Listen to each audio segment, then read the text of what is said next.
I'm Brooke, and this is Brayden. We have 2 kids and 2 dogs, Rooney, Penn, Frazier, and Captain. At 75 tons and 55 feet long, our home is different. With time being non-renewable and our home being, well, movable, around the world we go as we roam to know. Welcome aboard, Mermaid Monster.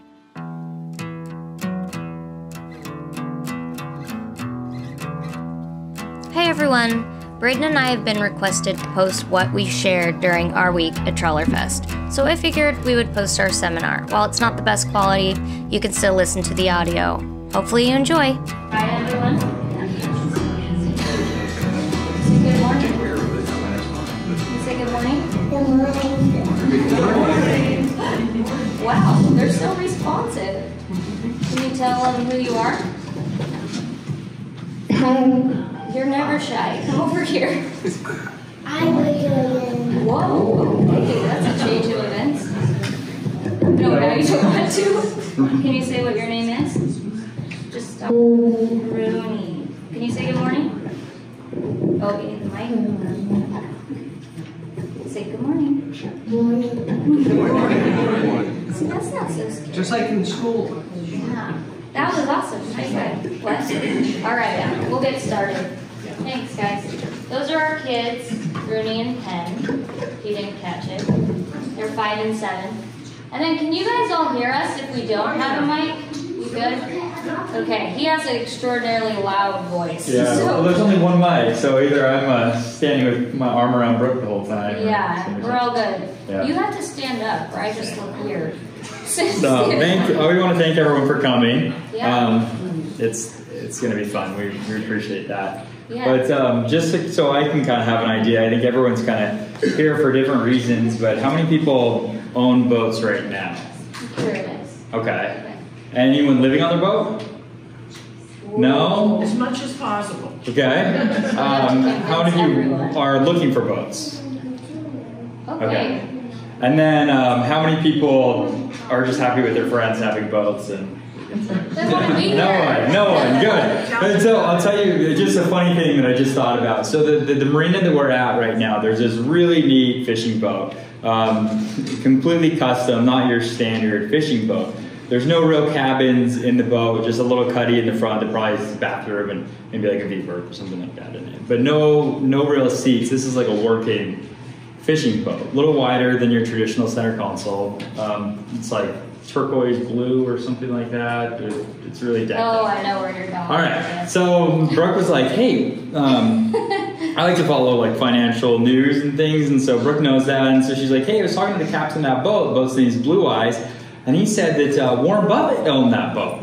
I'm thinking, Warren Buffett owns that boat. I'm like, Warren Buffett, I just can't. I look at the boat, I'm like, there's no seats on that boat. I can't think of Warren Buffett standing up. Doesn't seem like a fishing guy, and he's famous for saying, you know, no one needs to own a boat, they just need to have a friend with a boat, right? Like he's been known to say that. And then we talked about it, it's like some rich Buffett guy, I don't know. It was Jimmy Buffett. There's a lot more to say. Are there? No. Are there really? See, I wasn't that far off. Okay. That's pretty good. Yeah. Anyway, okay. So, exactly how did we end up with the boat? That's a question we get asked all the time. All the time. Well, this is just a funny thing that I made the other day. Kind of explaining what really happens on the boat and what we think we do. And what our parents think we do, what society thinks we do. What I think I do. What Brayden thinks he does. What you really do. What we really do. And then what Penn does. Which is what he does half the time. Okay, so yeah, why did we choose a Nordhaven? We'll get into that as well a little bit, but there's so many good boats out there. And for me, it started as a kid sitting on my dad's lap, you know, in the mornings, and this was his dream, really. Like, he always talked about circumnavigating the globe on a Nordhaven, and so that was ingrained in my mind as a kid. And he always told me that I could do anything I want. So here we are. We did it. And just first off, because you guys are looking at boats, they're a very routine and high maintenance vessel being thing, for lack of better words, in a very non-routine and very unpredictable environment. So those two things clash big time. And a lot of it is just learning to manage that unpredictability and replacing fear with experience, because I think a lot of people, I mean, if you haven't pulled the trigger yet, I'm guessing because you're nervous of all the unknowns, what could go wrong, etc. Well, we're here to tell you everything not to do on a boat. It's going to be good. They're very corrosive environment. I mean, salt water destroys absolutely everything. So there's highs, there's lows, there's positives, there's negatives. We'll get into all that. And, you know, that's what it's like living on a boat or a yacht. We could never tell the difference. People ask us, is it a boat or a yacht? Someone told me something hilarious. They said, you can carry a boat, but, no, a yacht can carry a boat, but a boat cannot carry a yacht, which I thought was a good way to put it. So it says, excuse me while I park my boat inside my other boat. So there you go. And I compare cruising a lot to childbirth, which he can't really fully, he thinks he can relate to it, and I'm like, you can't. But you go through these ridiculously tough, hard experiences that just take you to your, like, absolute edge of comfort. And then, or you could have your head stuck down in a toilet, that's usually Brayden, you know, just muttering every curse word in the book. And then all of a sudden, that night, you're sitting in the pilot house looking out at this beautiful sunset, and you're like, I don't want this moment to end. It's crazy. And then you're like, I want to do it again. You know, you kind of forget about all the craziness. But, yeah, I mean, other than that, we have a pretty wild story. But a long time ago, there's our beautiful sunset, one of them. Okay, so this is a screenshot of a t-shirt, of a picture. This is literally Brayden's phone screen. Is it still? You just got a new phone. Nice. Oh, you traded it. So, a long time ago, 13 years ago, we've been married a million years. I went to a fraternity party, met Brayden. We're just going to tell you a quick backstory. And I saw Brayden in the corner, the light of a Palm Pilot on his very square jaw. And I was like, oh, he's cute. Yeah, this was That's when if you got a Palm Pilot, you were productive, right? That was fancy. I don't know what I did with the Palm Pilot, but... Exactly. And I found out he was from California, and I was stricken. I was in Utah at the time.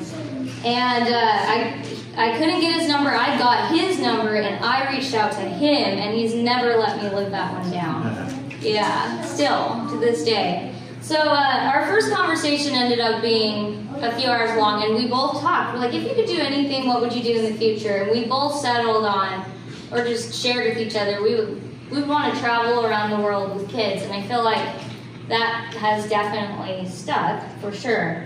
And he wanted to have a yacht that we managed ourselves, but I wanted to have a yacht that someone else managed. But that's not in our price range at all. So that didn't come to be. But here we are. We've got 2 kids on this boat with 2 dogs. We left them back on the boat. And I grew up in Seattle, Washington. That's me. If you didn't figure that one out, it's not Brayden. And you know, we didn't stay there. I grew up for most of my life there. My mom couldn't handle the gloomy weather, so we moved out of Seattle. And that's me again, my mom, looking very 80s. I love it. And our boat, that was like one of the boat. Most of my childhood memories are on this boat. It was Little Cloud, a Sea Ray, cabin cruiser. Crazy stories on that boat. And yeah, my family always owned a boat of some sort. Brayden, apologies, didn't send me any pictures of his childhood. And so, yeah, he looked like Penn, pretty much. Always in a swimsuit. So my boating experience was a little bit different. I did grow up in the Newport Beach area in California. So we were on the water a lot. It wasn't my boat, but we were always on the water. I was always in Boy Scouts, and Boy Scouts had a really big presence on the water over there with a place called the Sea Base. And so I would do sailing and little small motorboats and things like that just in the bay. And that's pretty much the maximum experience that I had with the boat before the boat that we have now. Pretty much, if we can do it, anyone can do this. Like, truly, absolutely true. And so, yeah, do you want to explain a little bit about our boat? Yeah, so our boat is, it's a 55-foot Nordhaven, and so it's a little bit different than other Nordhavens. It's a wet exhaust boat with twin engines on it. So it's twin Lugger 1066s, and then another nice thing is that we do have hydraulics for the thrusters on the boat. So that was something that was really... If you're uncomfortable navigating a boat, just get hydraulic thrusters. You can go anywhere with It's a pretty small boat for hydraulic thrusters. I mean, from my understanding, it's a pretty small boat for hydraulic thrusters on it. Yeah. But they've saved me in a few pinches, so it's something that I rely on. But it's a good boat. There was a lot to learn on it, and that was the first year. It's just looking in different cabinets and trying to figure out what the heck does that electronics box do? Yeah. Where do these wires go? Where are these pipes going to? Just to try to figure out the whole thing. Which I will say, before we did this, we lived in an area right here where everything was at your fingertips. So if I had a problem with the pipe, you call a phone number and there's a guy there within an hour and he fixes that pipe and it's $80. If you want to get your lawn mowed, you get your lawn mowed every week for, $100 a month is what I pay to get the lawn mowed every single time. Every service, so you did nothing but your job, right? So I sold insurance, and that's all I did, is sold insurance. And so the thought with the boat was that there's not going to be anyone at my fingertips to call, like, you're going to have to figure this stuff out. And that's something that I knew that I wanted. I probably didn't want to do it, but I wanted to know that I could do it. And so all those things with the boat, all those, I talk about some of the problems that we've had, but with the understandings that those are also accomplishments. So it's a badge of honor for me, some of those problems. Yeah, he's the fix-it man in my family, which is a large family, and everyone is like, what? He fixed a sink over Christmas, and people were like, what happened to you? So you figured out cool. Like water systems are pretty well figured with all the water maker and things like that. You understand that, and I understand that her dad had installed this water filter in the bottom of their sink. We went down there for Thanksgiving and it's leaking, so we fixed it up, we repiped it, and then we realized that he had never screwed in the filter. Yeah. So in the 10 years that these guys thought that they were getting like very fresh water, the water was just going from one to the other one, and the filter was all being bypassed, and the filter was just sitting there because it was all stagnant water. It was just a moldy mess down there. So they we fixed that, so now they have clean water. Okay, enough of that. We don't care about that. Okay, so why? Why did we do this? And the biggest thing is, Pen, do you want to ask a question? What's that? Okay, here. He wants to pass out boat cards, so you might get a boat card from Pen during this presentation. The biggest thing was time for us, like non-renewable. I mean, you cannot replace time, and you don't know how much time you have. That whole concept, right? And everyone was telling us, enjoy your kids because they grow up fast. So I told Brayden, I'm like, maybe we should actually just do that because everyone's telling us that we should do it. And so we wanted family, we wanted growth, we wanted our relationship to be stronger. We never saw each other. We were so busy just living the grind in Newport Beach. I mean, seriously, every minute of my day was scheduled. And we wanted to adventure together as a family. And we had this desire, and I think probably a lot of you have that desire to just kind of be away, have that freedom to just be away. I don't really know what away means. It's like, I tell people we're either like running away from something or running to something greater. We literally have no idea, but it feels good. So those are our dogs. Our poodle in the back since passed away, and I replaced him with an 85-pound puppy. Not my smartest move. But he didn't tell me no, so we did it. We were going to demo our house. That house in the picture. We had all the plans drawn up, permits ready. A few days before we demoed the house, we both had this feeling that we didn't want to do that anymore. After everything was ready to go, and he was like, are you kidding me? I already paid for everything. And so we decided it wasn't right for us. we wanted to do the boat thing. We knew which boat we wanted. We looked at a few other boats. That timestamp between when we wanted to move onto the boat and when we actually moved onto the boat was 3 months. So it was crazy fast. We didn't think about it, clearly. and so we called Nordhaven, and I said, I'm Brooke. I want to buy a Nordhaven 55. It was like silence. They're like, okay. And so Brooke was really energetic about the whole thing. So my idea is that I want to get the core working years done. I want to save money and probably doing it like everyone does it, right? And then Brooke said, look, if we're building this house, we obviously have some sort of money set aside here. The kids are at an age that they're not in traditional school yet. Maybe this is something that we can do. So I penciled it out. It doesn't work. So you massage the numbers a little bit more. Oh, it works now. Okay. And then, but Brooke kind of said to me, I remember one night she just said to me, Braden, look, like, your wife's coming to you, telling you that she wants to do this. Like, if we don't do it right now, like, my mind's going to change in a little bit, and your window's going to be closed. You're going to have to wait until you're retired. And I'm like, oh, shoot. Like, let's go massage those numbers just one more time. And then it was kind of now or never. It kind of worked. And I understand that opportunity came up. And it's seriously cost replacement, a lot of it.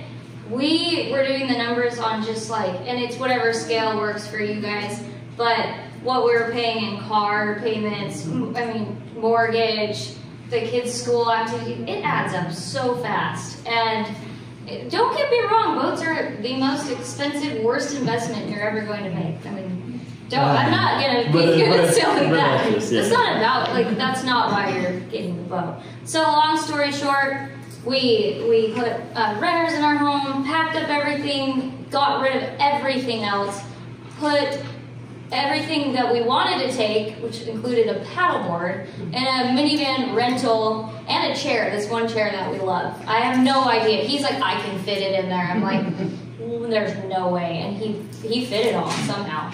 Our poor dogs, that was just for a picture. They weren't that miserable the whole drive. But he drove across. That was Penn saying goodbye to Daddy.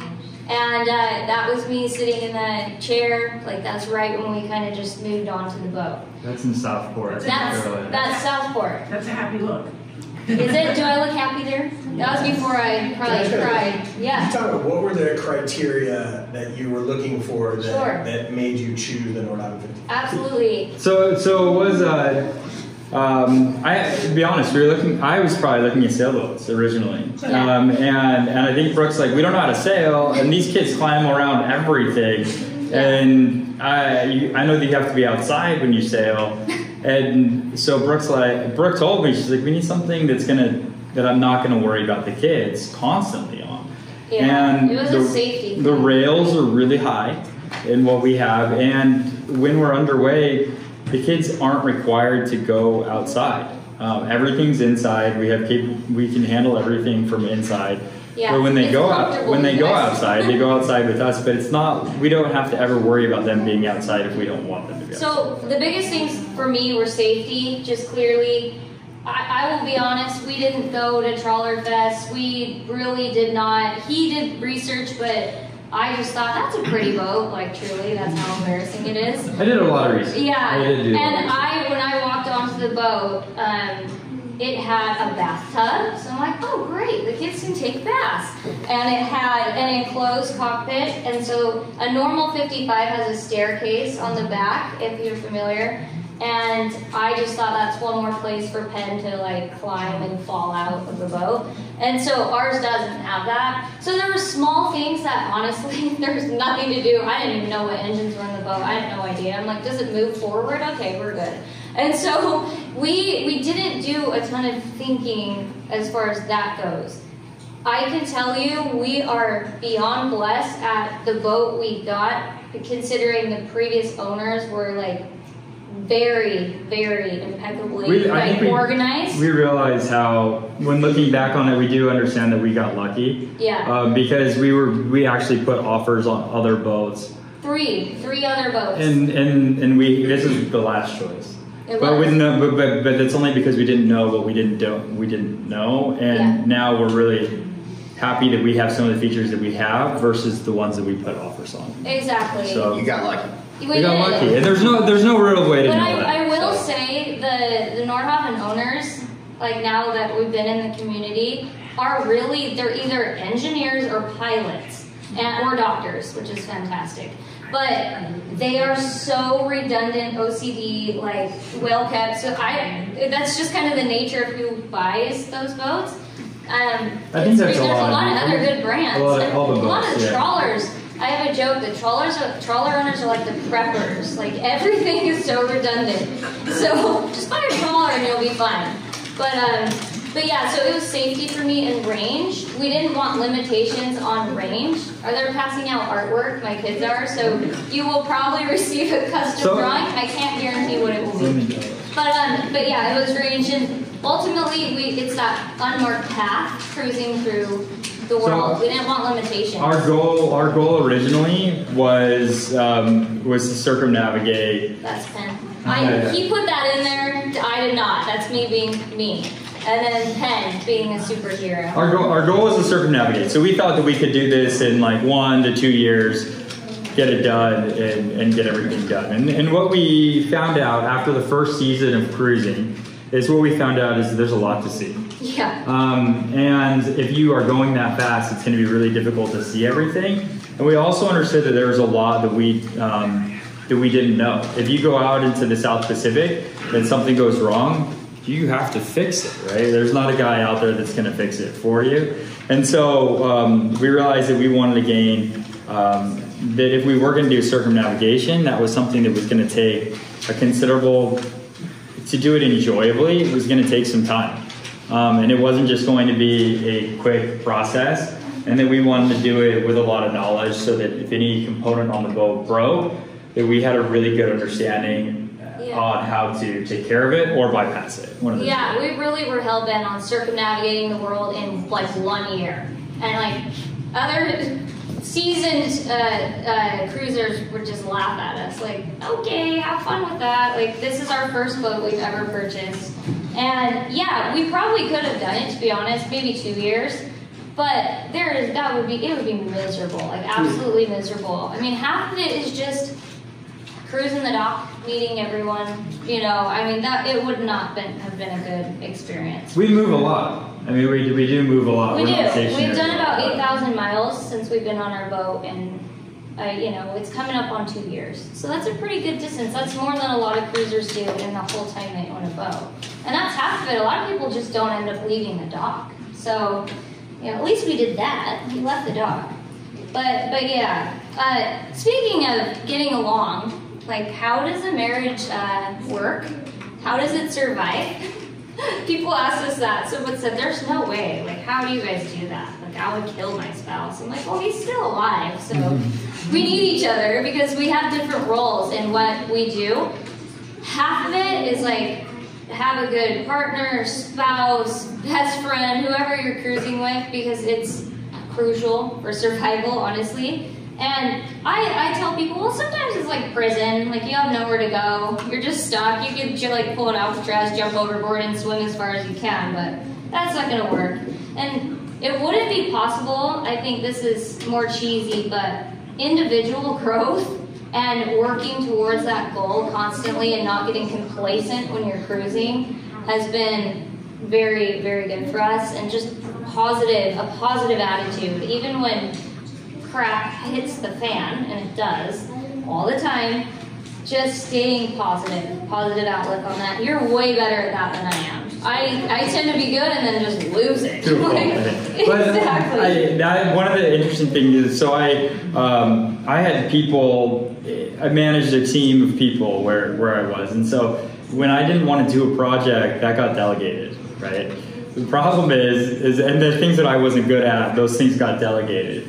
The problem is when you're on a boat with your wife, you can't delegate the projects that you don't want to do to anyone. And then she quickly, to be completely honest, she finds out like, oh yeah, you're really not very good at this stuff, but and I think that's because of that, I think that we're both a lot more understanding of each other and even more supportive because we know.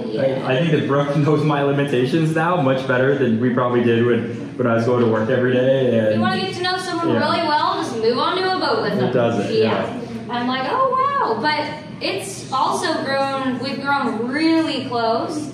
And again, it can be a miserable experience or it can be an amazing experience. It really, like that attitude and perspective is everything. At the end of the day, I tell myself, okay, these are very first world problems here. You know, where am I going to cruise to? The Bahamas? I don't know. You know, so it's like, come on. Like, ultimately, this is an amazing experience for us. And every day, I wake up like really, truly just very grateful for it.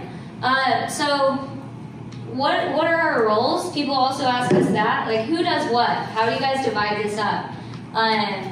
You can share my roles. I'll share your roles. Yeah, so, okay. I gotta read this so I don't get this one wrong. So Brooke's roles are captain, chef, waitress, busser, dishwasher, teacher, PE instructor, ground duty, journalist, producer, videographer, photographer, travel agent, navigator, and social planner.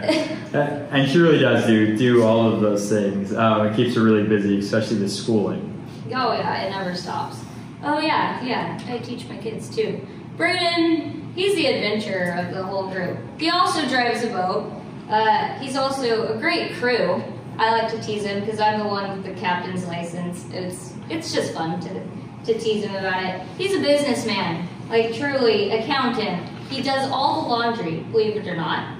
I don't know why. I used to do the laundry. Brooke tells me she doesn't know how the washing machine works. Yeah, I don't know how it works. Press 2 buttons. He's a diesel mechanic. I can honestly say he didn't know really much. He's a smart enough guy, but now 2 years later, it's like attractive. You're down there, you're changing all the oil, you're doing impellers, fuel filter. Like, he actually knows the whole boat, all the systems. He could explain to you anything you want to know. That's pretty amazing in, a year and a half's time, but you wouldn't be able to get that unless you throw yourself into it 100% and just say, I have to fix it. If you have to fix it, then you're going to be more motivated to fix it. Yeah, some of it's from breaking it. But really, he is like the man that keeps everything running behind the scenes of someone who puts it all on the internet, which is me doing vlogging. I would never think I would say that I did that in my lifetime, but I do, and it's been fun to share. So yeah, there's things to keep your marriage good. Which, what are they, Brayden? Yeah, so we found that learning how to do it to your style takes some time. It really does take some time to know what each person on the boat needs and how to give it to them in a timely manner.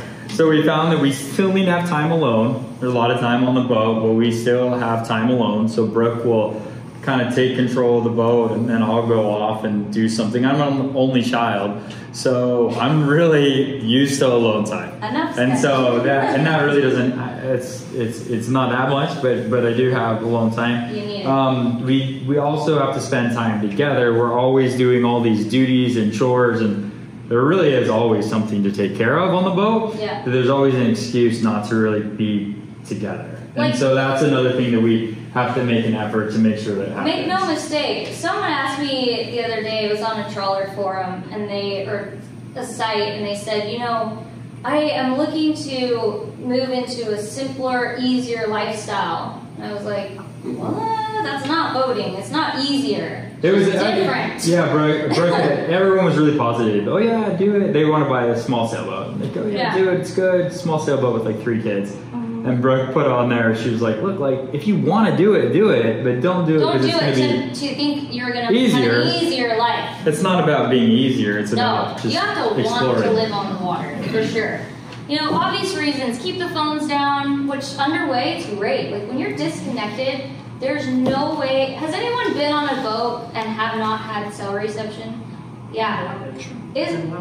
Yeah, it's crazy. It's like when I fly too. I love that. I'm like, no one can get a hold of me. This is great. So I'm trying to work on the boat. It is tough though with working. I'm trying to work on the boat, which I thought originally this is going to be great.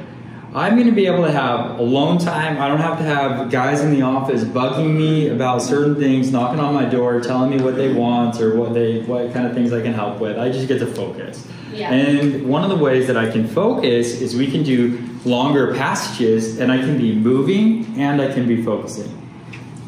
Absolutely wrong. I was absolutely wrong. So what I did is I've made the mistake in the past to save up chores and save up things to do while you're underway.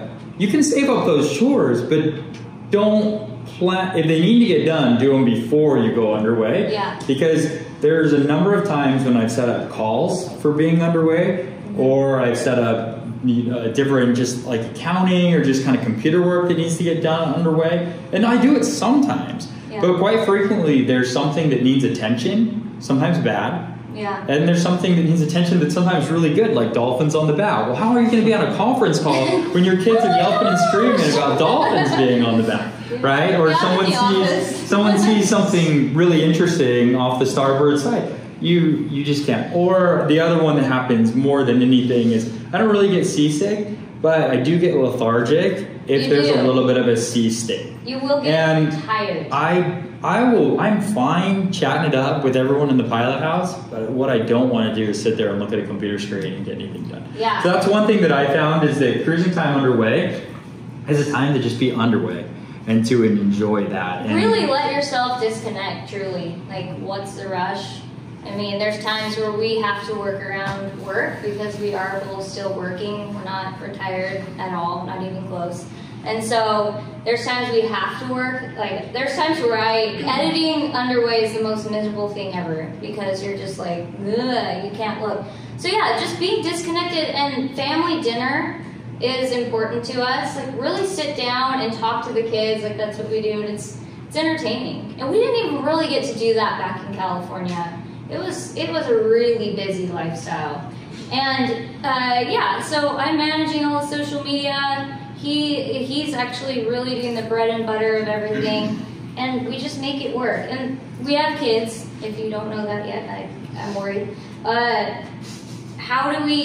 People say, how do you integrate them? How do you have them in such a non-routine life? Like, how are they doing? They're doing really well, truly. There's not much more to it. We engage them in everything we're doing, and we figured this is a learning opportunity for them. So while we go home and visit their friends, Penn will be like, well, yeah, I changed the oil on our lugger 1066s, and the oil, blah, blah, blah. And then his friends are like, what the heck? You know, but he can also say, oh, I've been to the White House, or, oh yeah, I've been up in Newport, Rhode Island, there's this house, and back in blah, blah, blah. So he's been to all these places they're learning about in history, which the East Coast has been good for that. And he has his favorite cities, and they're well-traveled children. We have toys they can earn. It's like a mini toy store. So, I mean, I guess that's just bribery, really. But they have chores, a chore chart, just like they would at home. Their chores are just different. It's like swabbing the deck instead of vacuuming, right? And yeah, so Penn is changing the oil here. And yes, it takes a lot longer when your kids are... Here's the mistake of that. The distraction right there. That took another 20 minutes to clean up. Yeah. That's pretty darn cute, right?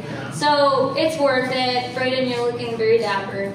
And here, I'll talk about this more at the end, and we're going to open it up to Q&A for a huge chunk at the end. So keep your questions because we want to answer them. I did all the headliners myself. Well, not all of them, but all the salon panels, and I learned how to do them because the quote was just, it was astronomical. I'm like, no, I'll just do them myself.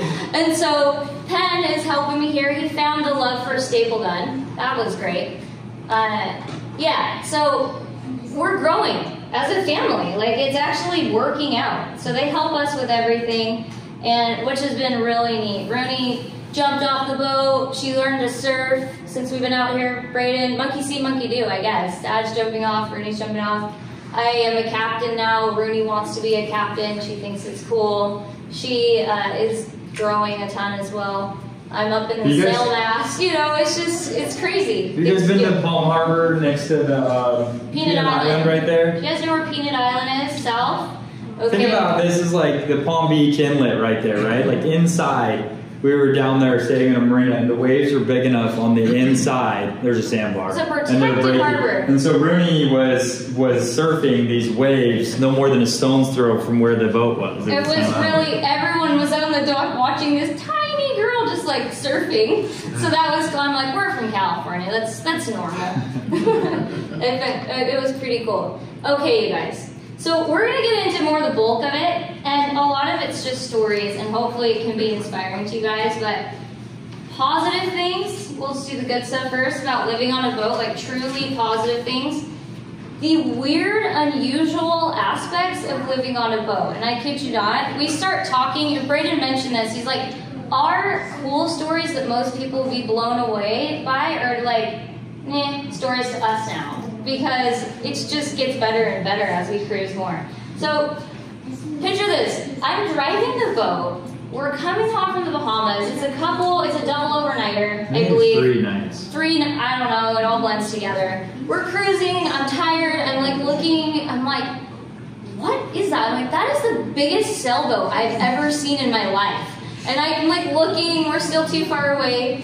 So we get up closer, and the people we're buddy boating with, he's like, bruh, I'm gonna call the captain. I think I know what that is. So we radios the captain, he's like, hey, is that Falcon booster? And the guy comes back immediately, he's like, yeah, it is actually. I'm like, oh my gosh, we're sitting in the middle of the ocean, and hence one of his idols is Elon Musk. He like is obsessed with him.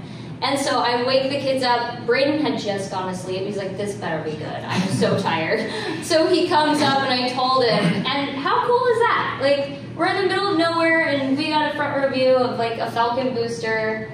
It is huge, by the way. This picture makes it hard to like understand how big this is and how unstable it looks from here. Like, I don't understand. It's like tires I just can't around fathom the edges. how that landed on that I know. space. But that was a learning experience for the kids. Like, when else are you going to see that? I mean, super random. He now can apply that. Like, oh yeah, I've seen the Falcon boosters. You know, it's kind of cool in that sense. So another unusual story. Yeah, let me tell you. I got these weird stories, but so we're going from Nantucket to Boston. We're excited to get into Boston. We've been out in smaller little towns. We're excited to see something a little bit bigger. Yeah. And so we go. Boston's expensive. We don't want to spend a bunch of money. And so I find the cheapest way that I can get into Boston. You can't really anchor out there. And so I get a mooring ball, and the mooring ball is kind of in a trafficy area, but whatever. It was $65 a night, which is pretty expensive for a mooring ball, right? And so I'm getting this mooring ball, and I wake up in the morning to a train. Just a sound, like the loudest train sound going by. What the heck is that? Am I that tired? Like, what? I look around. There's no trains on land. No trains anymore. I jumped out of bed. And then I'm like, what the? And then a little bit late, like loud. Like you felt like you were in the apartment in the movie that's right next to the train track, and it rattles the whole house. The dishes fall off the table or whatever, right? And then I'm down there, and I'm down underneath the water line, kind of in the laundry area where the engine room is. And I can hear this really loud, like a really, really loud train, and I have no idea where it's coming from. And so I go up and look at the nav screen, because I think I kind of have an idea. And I look at, there's a 9-foot depth, is the total depth, and underneath us is the subway that goes right underneath, and it was so odd just to feel that. And it was funny. We would ride that subway, and I would tell them, "Do you know that we're going under the water, and there's boats right above us, and the guys that are riding the subway don't even know what they're doing." It's kind of funny. It was a weird experience. That same dock we're at. Boston has so much history, and there's no other city that I know of, maybe you guys do, where people are just dressed up walking around town people. Like random times. Brooke went home to go get her to go finish the classes for her captain's license. So we actually moved to the dock, and it's a really nice family dock. I wasn't gonna leave the kids on a mooring pole. They cut us a good deal. One thing about dock oil, you guys might see dock oil like Snag a Slip. The only problem with those, they're really good. But if you're going to stay for a long time, just book it for a night and then talk to the dock hand or talk to whoever's there, because they'll normally, if they can, they'll cut you a different deal that's on there. Yeah. So these guys cut us a deal, and we moved into the dock. And it is right next to the town dock. We're at which is Waterloo like Marina, by the way, which is a good spot if you which go is up to Boston. like a historic town pier. And I woke up in the morning and you want to go to the next one? The Constitution, which I think is the oldest sailboat, if I'm right, that one goes Something like by. that. It's blasting cannons. And then this boat always has, like, here's an escort boat, there's an escort boat over here. There's always like 6 or 7 escort boats, like, protecting it as it goes. Because it's still a Navy ship, I guess. Yeah. And that comes down, and then the town pier comes down like, Crazy. I'm not up with my history, but this was a special day. And about 50 people dressed up, red coats, British, dressed up, walking down the dock, like yelling and chanting in a very uniform way. And they got their muskets and they're marching down. And so the kids wake up in the morning, this is pretty early, to the dock being bombarded by British and the Constitution. And it was a good time for us to Another learning lesson for the kids. I'm like, it was really fun, He's like, yeah, I did homeschool today. It was a reenactment of some kind.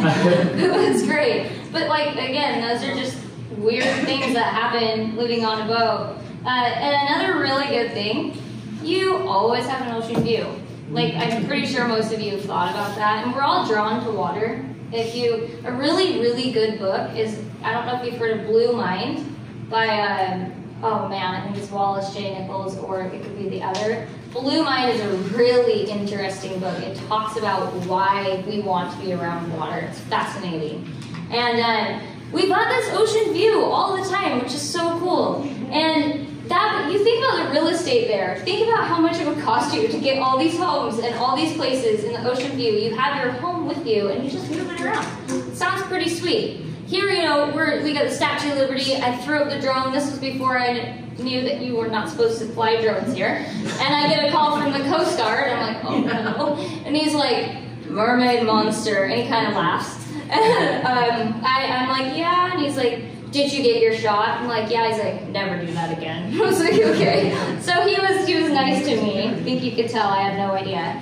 And, this is New York. It's Freedom Tower.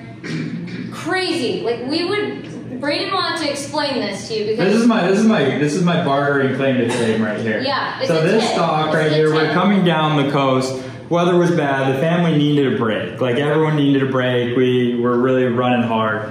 And they took the kids to a Broadway play that. And so we were trying to we're just trying to make it work and try to get some ease. The kids there's a family that's got 5 kids that lives in the city. So I knew if I could get into the city, we can play with these kids and they'll be ready to go. After this, we got stuck in Atlantic City for a week. So it was good that we had this. But so I called the guy at this dock here. So this dock, here's the incredible price of this. This dock goes for $16 a foot with an 80-foot minimum. A night. Do the math. Okay, and this is pretty end of the season. So I call the guy and I tell him, he's a nice guy, and I kind of just plead with him. I'm like, look, if you really want to stay there, I got 2 dogs. If I stay across the way, which is the affordable marina at Liberty Landing, if I stay across the way, I'm going to have to take the thing. It's going to take up all of my time. I'm not going to be able to take the dogs out. It's going to be tough. I'm not going to get to see a lot of the city. Can you help me out? And the guy said, look, I want to help you out. Call the other marinas, tell me what the going rate is, and then call me back. So the going rate of the other marinas was $4 a foot. So I called him up and I said, okay, how about $2 a foot? And he said, okay, but we did shut off the water for the season. That's fine. We don't care. I don't care. So we got stopping for $2 a foot. But this is so, if you don't have it, I know why they have an 80-foot minimum. If you don't have an 80-foot boat, you're just... It was the worst. All the ferries you would run never right want to past. stay there. But it was pretty cool. So I had, first of all, everyone thought I was a celebrity because I was here and all the people walking by thought that we were someone special. But cool. we're just walking the dogs around the city. There's a good mall to eat right here. Just an incredible experience overall. Imagine what that would cost to live right there. Just to have your home, all of your possessions, everything that you have right in the middle of the city was really kind of weird. Here we're just checking into Atlantic. This is not Atlantic City. This is Atlantis, the resort, which is not really my jam, but the kids really like the water slide with the shark tunnel. So we did that, but a tip, if you plan on cruising down there, it's a really great place to check in. It's smooth. They come to you. They walk down to your boat. They're there when you get there. They're pretty lazy about getting on. They just do, okay, that's good, and then they leave. It's a great place to check in. So I think we will be checking in there here once we get a weather window. We're taking off next week. But yeah, this is Mystic Seaport Museum. You've been to Mystic, Connecticut. They have this. Yeah. It's yeah. One of my favorite towns. It is quaint, but there's the kids. A whole colonial village back here, which is really. So the kids got to trick or treat here. And they trick or treated within a. This is the museum dock. So you're already in the museum when you're here. That's a really great spot to go check out as well. Oh, this is a good story. Oh, we gotta go back. Okay, great. Okay. So here's a funny story that we had. So we're in Sag Harbor. So one of the things we have a love-hate relationship with Sag Harbor. Okay. You might already heard a lot of these stories if you follow. We have a love-hate relationship with Sag Harbor. We kind of went. So Sag Harbor is a great harbor, right? So that you can anchor. There's a lot of extra room. It's free because you're anchoring, and they have a really good dinghy dock. It all works out really well. And because it's so spread out, you can swim off of your boat really easily. And then it's kind of cool to see like the big mega yachts come in for the weekend from the city, and they go play and do all their stuff. It's just fun to boat watch like that. So we're there, and we're going to dinner at night or something. Yeah. It's late, 9 o'clock. Okay. It's dark. And we get back on the dinghy at night, and I start the dinghy up. And I put it in reverse. We're going back. We get off the dock. We're maybe 20 feet off the dock now. Put it forward. Nothing happens. It's on. The engine's on. Everything's on. Nothing happens. Put it in reverse again. Realize, because Brooke thinks, oh, we probably, it gets shallow back here. We probably just hit something. Whatever. I put it in reverse again, nothing happens. I realized it was never actually going. There was just a current that was pushing me away from the dock. And so the engine's on, and so it wouldn't go under gear or reverse. We bent the shift shaft and other things that we found afterwards. But what happens is down the dock walks this fully dressed Indian, Native American. I've been telling him, you gotta say Native American. I don't want to Native American comes down the dock, just fully dressed, all fringe, garb, everything, feather, everything. I mean, like. And he comes up and he puts his arms out like this, and he's like, "Are you in distress? Are you in distress?" My friends, are you in distress? And we're just like, everyone looking like, what the heck's going on? And it took us a second. We're like, yeah, we're in distress. He's like, throw me your line. Not like a normal guy. Like he's like the official guy. He's saying it like he's the Native American chief, right? Yeah, that's great. And so go to the next picture. But we kind of found out that it was this guy. His name's Jonathan Joss, and he was. Sag Harbor has a theater right next to it, and they hire different people that probably have second homes in the city to do shows during the summer. And so he was doing a show, and after we grabbed his line, he told us that he's like, you might remember me from Parks and Recreation and South Park. He's like, if you find out, he is like the stereotypical like Native American that gets played in all these comedies.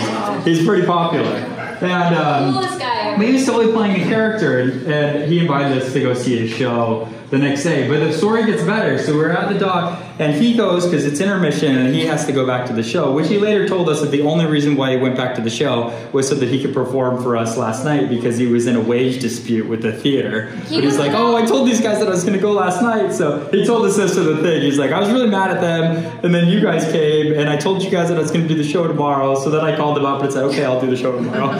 So, he's like, I saw this great family out traveling together, and it inspired me to go on. I'm like, okay. It's very, but yeah, very artsy. The story does get. So after this comes this British guy, comes wobbling down the dock, smaller, really skinny. Like wobbling. Like, British guy. Yeah, I thought he was. And he comes down the dock, and he's got this old, like 10-foot, maybe smaller dinghy that's really old, and it's got a 4-horsepower Evinrude on the back of it that's 30 years old. It's, just all boxy little outboard on the back there. And he comes, and he's, I'm not going to do a British accent, but he's just saying, like, I'll help you out. And he can't even talk. This guy is, like, he's had a lot to drink. He can't even talk, and he's like, I can normally fix this kind of stuff. So he goes and looks back, and he's like, maybe if I didn't have so many drinks, maybe I could fix it. Maybe tomorrow morning, but I can tow you back. We didn't have a choice, because our dogs were on the boat. We really had to get back.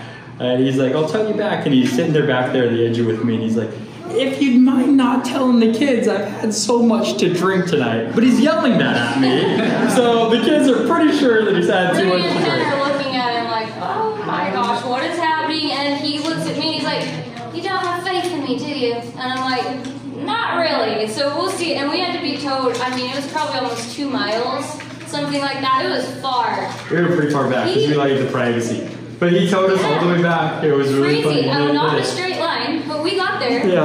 And really, to our point, it's the people you meet along the way.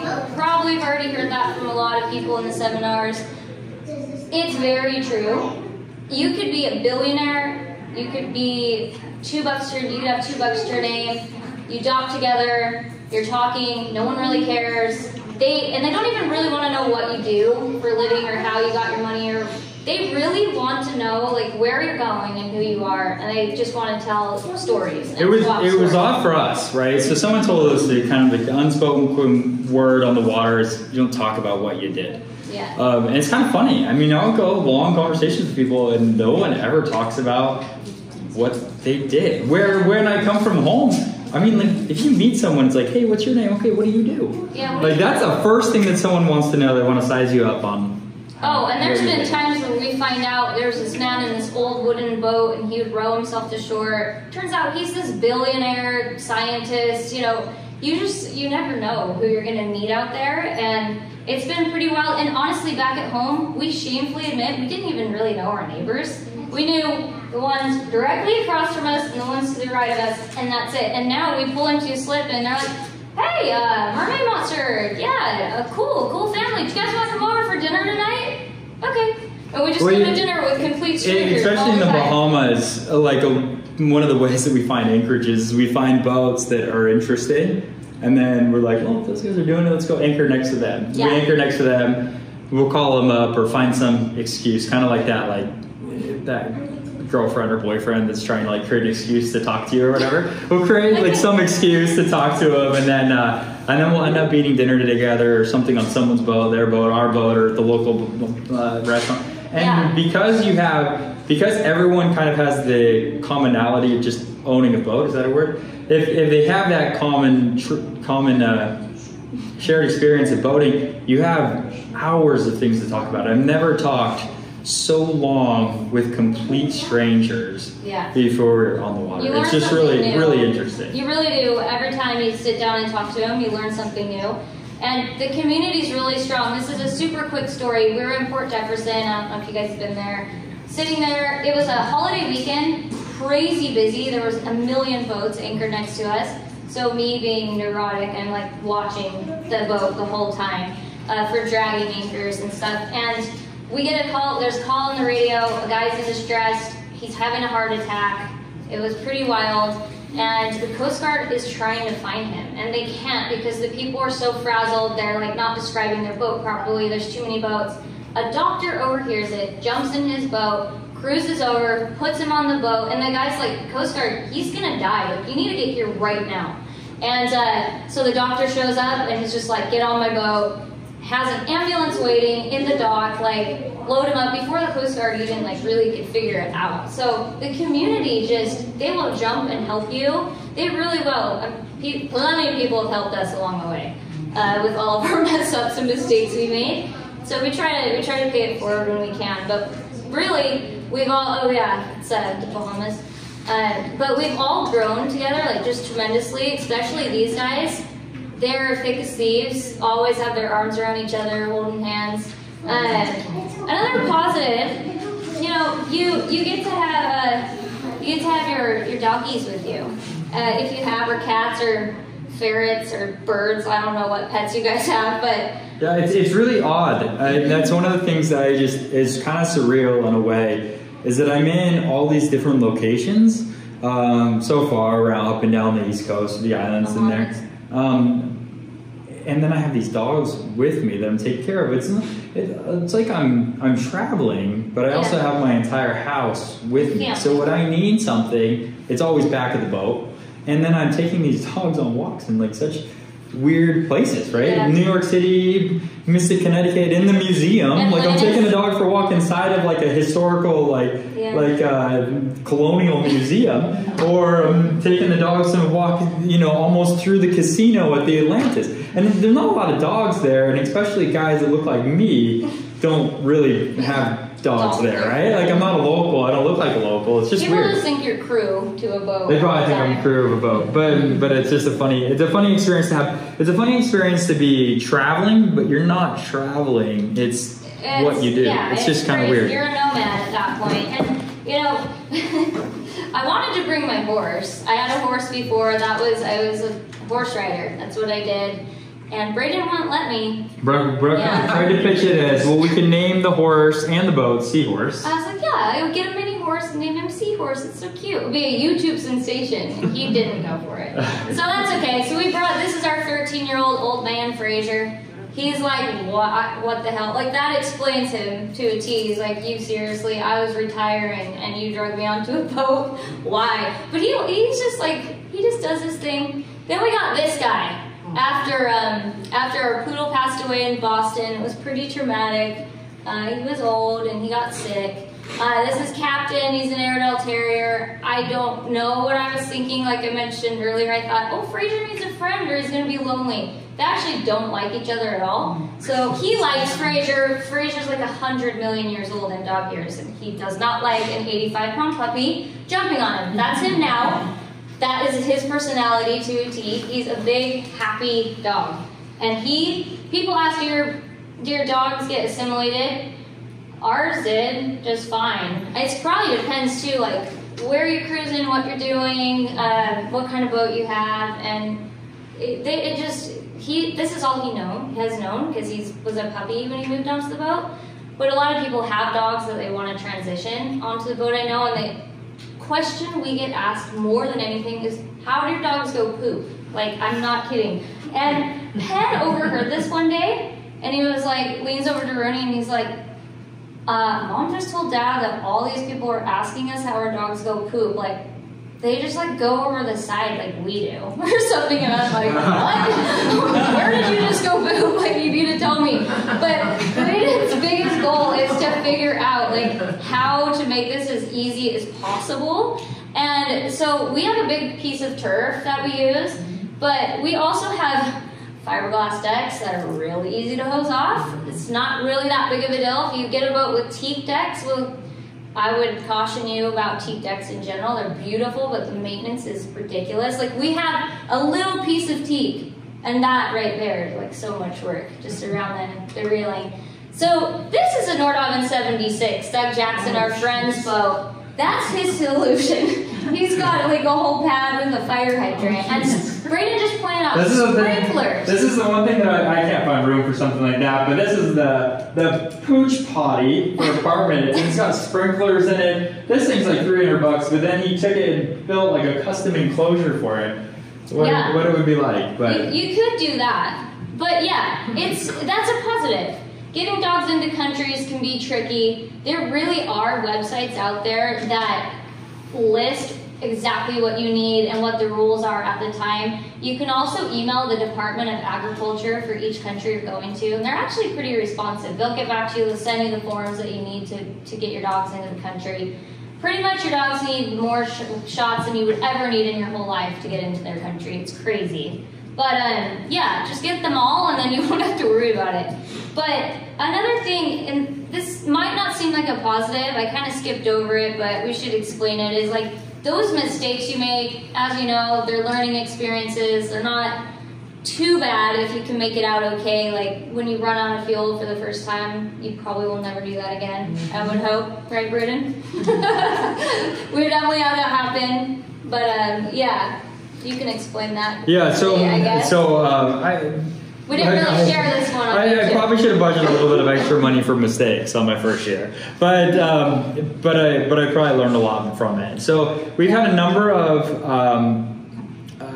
different variety of captains on the boat. The sales guy took us out for a while, which we did like a 3-day overnight trip, which was, it got us really far north, but probably not the most learning. Like, if you're just going to spend nights underway, it's just watching for things in engine room checks is pretty basic. What you really need is you need docking and close quarter in and experience. out of places. But and then after we got done with that, we realized we still didn't know what we were doing, and so then we had another person come on the boat, and he had a service background as well as a captain background, so he showed us a lot of the mechanic maintenance as far as just how to change all the fluids, impellers, filters, and things like that. Things that are really basic now.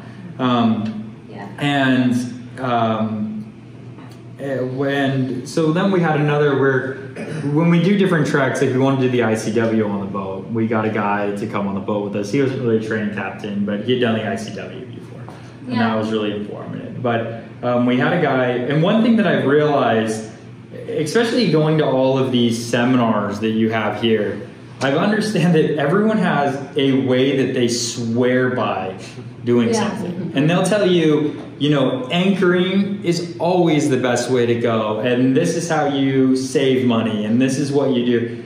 The important thing is to understand, everyone has a very good point, but understand that what works for them and what works for you will be different. It takes the pros of what they do and then take the pros of everyone else, and then you have to weigh them yourself.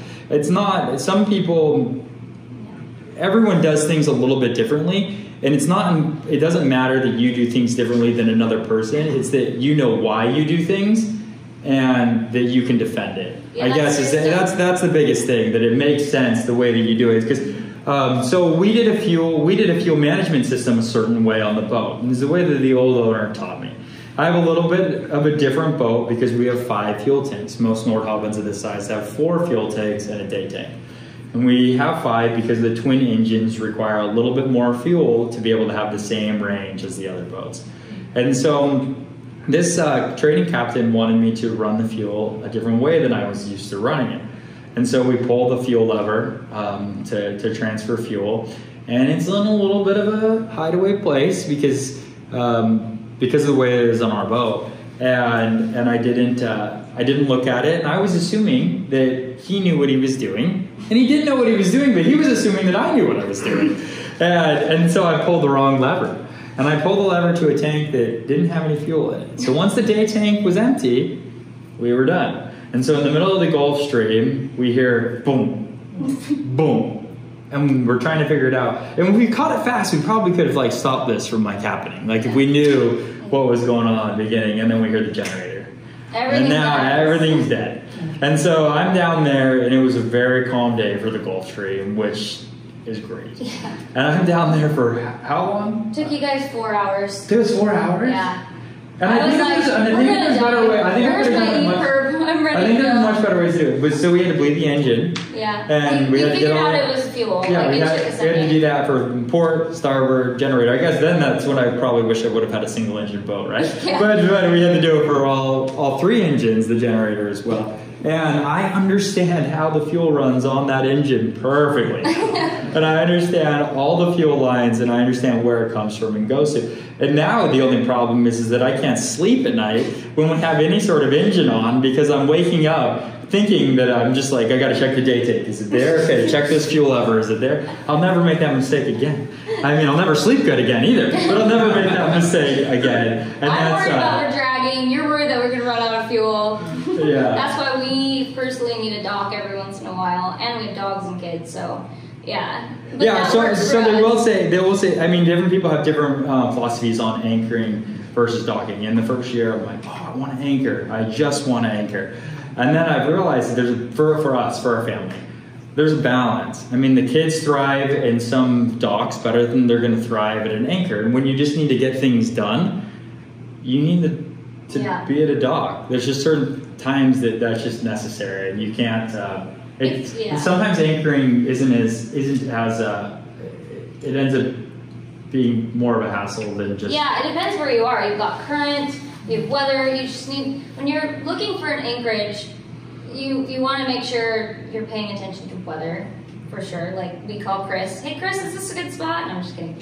Chris Parker is awesome, but weather, tide, current, what the tidal range is huge. Make sure you're not going to end up in the morning dry docked on a beach. But and then the current will mess with you. There's a spot in the Bahamas where every morning we're like, this is such a great spot. Like no one's here. We have the whole anchorage to ourselves. This is awesome.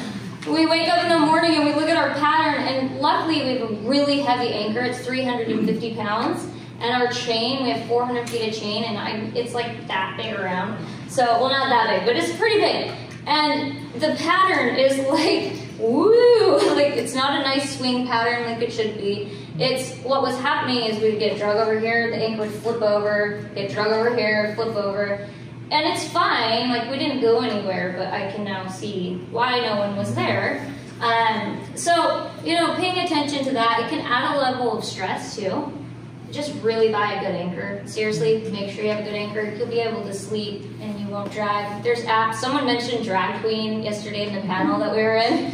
It's actually a great app because it sets an alarm. If you go out of the perimeter, it rings. It's not called that anymore, though. What is it? They can change it? I thought it was hilarious. It's a great name. But yeah, and then docking, like you said, sometimes you just, like if you're in New York, you want to kind of be there and experiencing it and splurge every once in a while. But yeah, and that's not so much like a positive, it's just a pro or con, something to weigh in on, I guess. A tip, a golf rangefinder. Bernie, who was our training captain, he was like in a nuclear sub for like 13 years or something, 15 years. I don't know how he came out so normal. I could not be in a submarine for that long. But he has these great tips. He's an amazing training captain.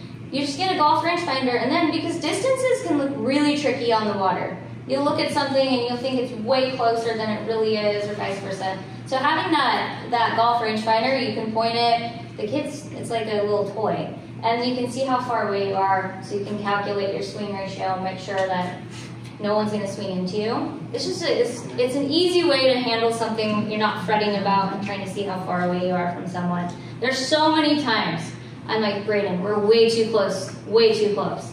And he's like, just stop worrying about it. We'll get in the tender and we'll go to the side. And I'm like, yeah, we have plenty of space. We're like way far from them. So it can be deceiving for sure. But the next section is the hard things about living on a boat. I hate even like going there, but I feel like we've got to be honest in sharing all this because it's something to consider. The first one's weather. Like, if you weren't neurotic before, you will be neurotic living on a boat. You are always checking the weather. It's like, it's a joke now to everyone that lives on a boat. It's like, if you're at a dock and you check the weather, oh no, I'm not checking the weather. If I'm at a dock, like, I don't care what's happening with the weather. It could be a hurricane. I don't care. I'm not cruising. What? You're still checking? I still check it, yeah, because I'm nuts. But you plan on the weather's your boss. It is your boss. Like, if you leave, you retire, you still have a boss. It is weather. The weather will tell you what you're going to do. And if you try to fight it, you're going to end up costing yourself a lot of money, possibly your life. They say don't have a schedule.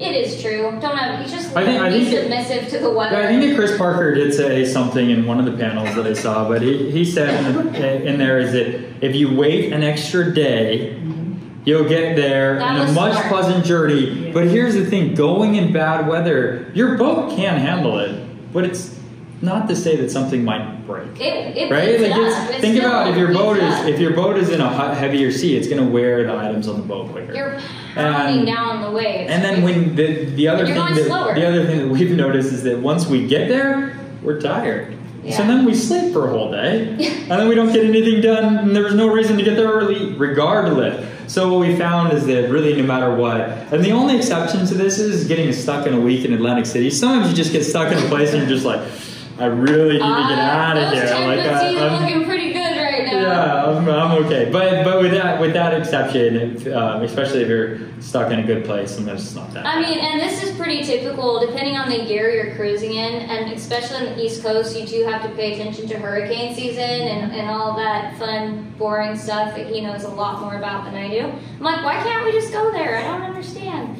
But this is typical, and like the Chesapeake has, if anyone's from there, the lightning is, you can attest, it's crazy. And I have a weird fear. You can put me in 20-foot waves, and I'm like, this is awesome, it's like a roller coaster.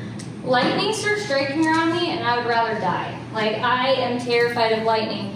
And that's something that you deal with just a lot, those summer showers and thunderstorms and stuff like that. So yeah, the weather, you're dealing with it. In the Bahamas, we were stuck in a freak storm.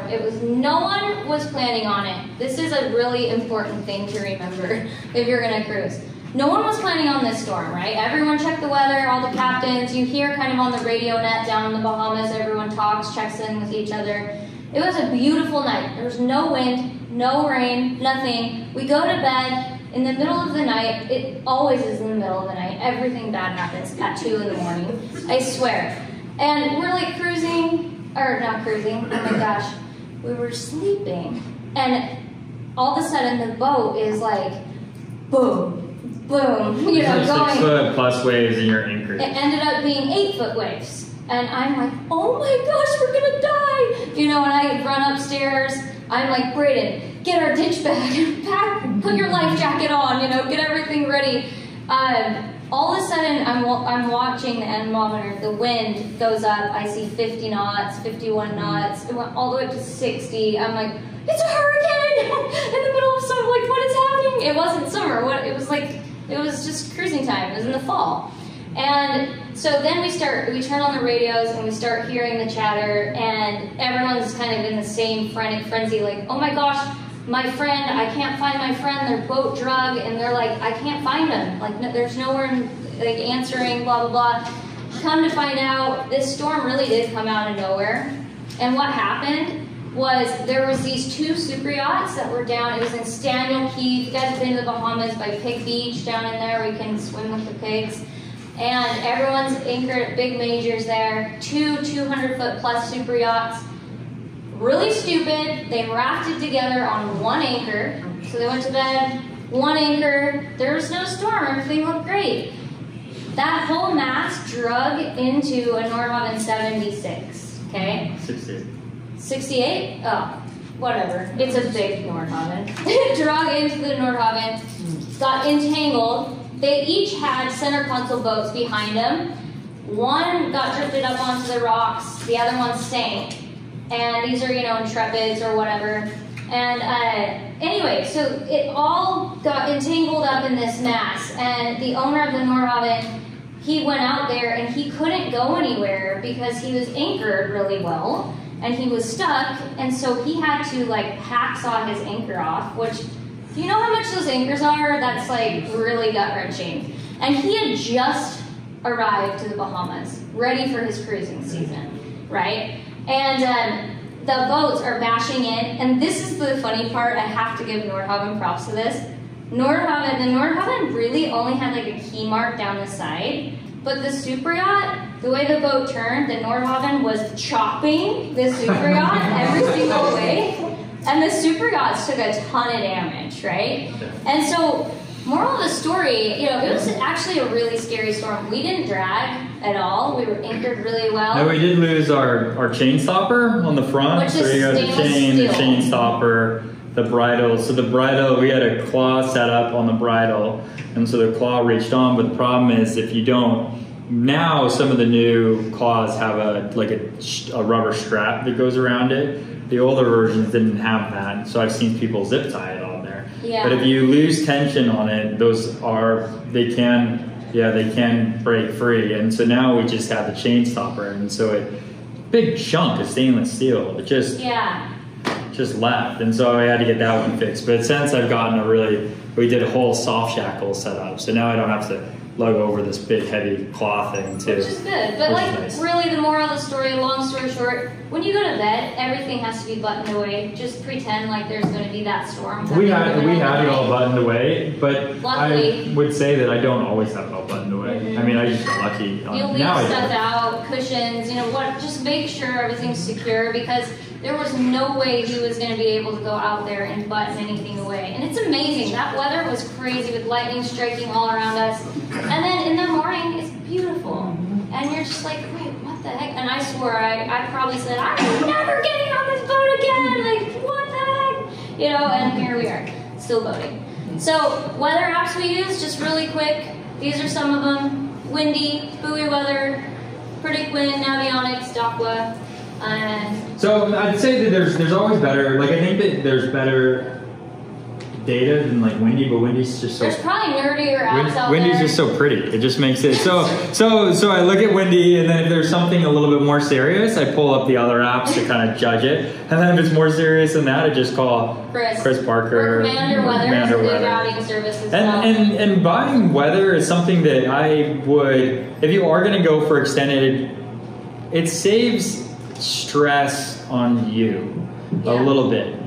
I can't, every single time that I call them for weather, I pretty much know what to expect, but I'm just paying someone to confirm what I see. And then if I see something wrong, they're going to tell me. And then the other thing that's really good about it is if you do have your crew on your boat, your crew can't say, this causes fights. you messed up. You can say, no, Chris messed up. There are times where he's like, Chris told me we could go tomorrow morning. And I'm like, look at the ocean. We're not going in that. Chris was wrong this time. And he's like, no, Chris said we gotta go. So you have to actually judge it yourself at the end of the day. But it really, it's worth the stress. if you're cruising for more than, I would say, 24 hours, really, it's worth it to have a subscription, and you gotta use the service. So just that's what we buy a package, We buy a so that then package. we don't have to feel bad about using it later. 24, 48 hours. If you're cruising over that length, it's good to know. They're able to tell you the route to go as well to save you time. They'll calculate the Gulf Stream, the currents, and they will plot you a course, which is awesome. Which one is that? That's Chris Parker and Commander Weather. We have both. And they're honestly, quick. you kind of have to like tell them exactly what you want. If you just say you want a weather forecast, that's what they'll give you. If you say that you want, say that you want coordinates, they'll give you coordinates. But they're going to give you as little as you ask for. Does that make sense? He will also, and you can call him at any time, and he will answer, like Chris will. But you can. You tell him, this is the boat I have, this is the cruising speed we have, this is the comfort level we have. They'll ask you that. Like, are you okay being in seas? And he'll usually just try to give you the most comfortable way. Or he'll say, you're going to have to tough it out because it will get better if you just stick it out for 6 hours. Or you have to go because what's coming is way worse. So you have to judge it and just go with your comfort level. But, they're pretty good apps. I think we covered most of all that. The other thing that's tough is getting mail. People ask us, how do you get your mail? Like, what the heck do you do? So that's the next point. But we use an app called Traveling Mailbox, and there's a bunch of services out there like this, but we have an actual address. Randomly, you can choose an address. We chose ours is in Seattle, and our bills and important stuff goes to that address. They'll scan it for you. And then you can have them forward it to you or overnight it to you if you need it, if it's important. You can see who it's from. Or you can say, can you open it and scan it? So then it's just digital. So you don't really need to even have it. And then they'll shred it too. And if you don't respond, they'll hold it for a long time, I'm pretty sure. But that's a great way to do it. Or use Amazon if you need stuff. But really, it is kind of a puzzle that just when you think you're putting the last piece in, something else happens. You never finish your puzzle. That's what it's like to live on a boat. It's just constant. Yeah. Another kind of pro tip is, Brooke, you will not. I never understood how much packaging is involved in products until living on a boat. And one of the funny ones that you'd expect to be the best is Trader Joe's. Trader Joe's is the worst. There's like a pile of cardboard after anything at Trader Joe's, especially with the paper bags that they give you. There's like an entire trash bag of paper bags by the time. So you always want to bring your bags if you ever do grocery shop. And then Brooke, I've been embarrassed about it, but Brooke is seriously unpackaging things at the store. Like they're coming down the conveyor belt and she's like opening up all the granola bars and putting them in the bag and then asking the clerk to throw away the box. And he's just like, because it saves so much. I can fit everything from 4 bags into 1 bag if I just get rid of the packaging. Well, because I'm thinking, I now have to take these groceries to the car that we have, then drive it down, walk all of that stuff to the dock. Well, if you have a backpack, but you don't have a car, you have a backpack. Backpacks help a lot, like big dry bags, like huge, like Patagonia makes awesome ones, REI. Put them on your back, you can just throw all your groceries. You also look crazy when you have that in the store. They're like, I guess with the virus going around, they're like, oh, they're just prepping, they're good. But yeah, that really helps as well, because then you have to load it on the boat, and then you have to unpackage it, and then load all the trash off the boat. It's a lot of work. It's not like just walking to your dumpster outside and throwing it in. So provisioning is something it's just a fancy word for grocery shopping. That's all you're doing. Guys think it's cool. He's like, I gotta go provision. I'm like, you mean grocery shop? Like, you're getting groceries. But I guess you like to go to West Marine and Home Depot. Like, that's your favorite place in the whole world, probably. Yeah. Yeah, exactly. So yeah, that's a kind of a negative, but not really. Something that was a lot of work for me. It's me being serious again. Captain's license. So I got my 100-ton captain's license. I needed to do 720 days accounted for, signed off by a captain. I did that because I was running well charters for fun on the side in California, and I grew up on boats, and it's scary. You can log time all the way, I think for me, it's like 16 on or something. And so I was like putting trips that I did, with my family. But, and what's really scary about this, it takes all this time to do it. You have to do a TWIC card, which is like a transportation card through TSA where they fingerprint you. I mean, you have to do a drug test, you have to do a medical exam that's like 20 pages long at least.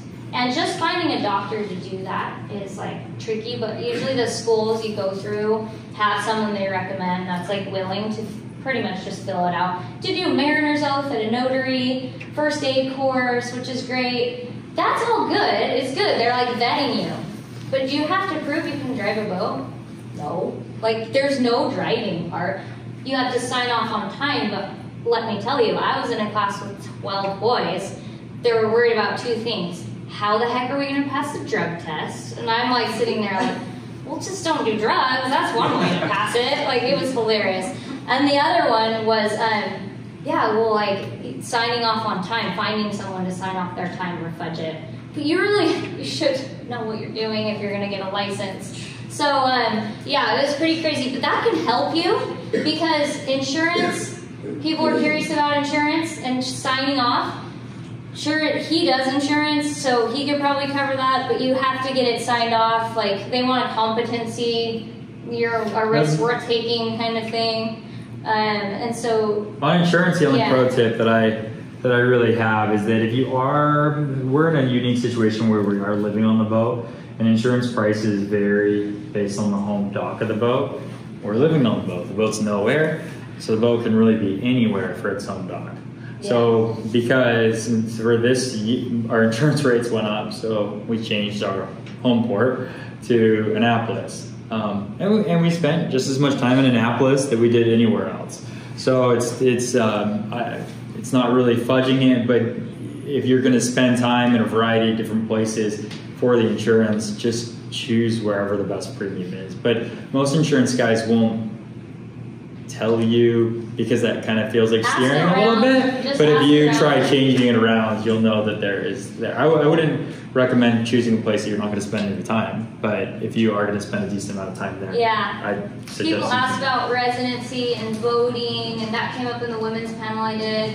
You can still do all that. You just have to ask around and figure it out. There's a cruiser out there that will be able to help you with that. But the captain's license thing can help expedite that. And, oh, there's a captain on board. Yeah, that works. She's competent, So that can help. And then also if you want to do offshore cruising, is anyone planning on doing offshore cruising or the loop? Is anyone doing the loop? Wants to do the loop? Okay. And then offshore or just near coastal? Okay. So when you offshore, you want a good medical kit. And I just found this out, like for a serious medical kit, first of all, they're really expensive. So I kind of pieced together my own. I just went to my doctor, gave him a list of medication, and he was like, where are you going? I'm like, well, if in case, I need all of these topical creams for weird diseases and antibiotics.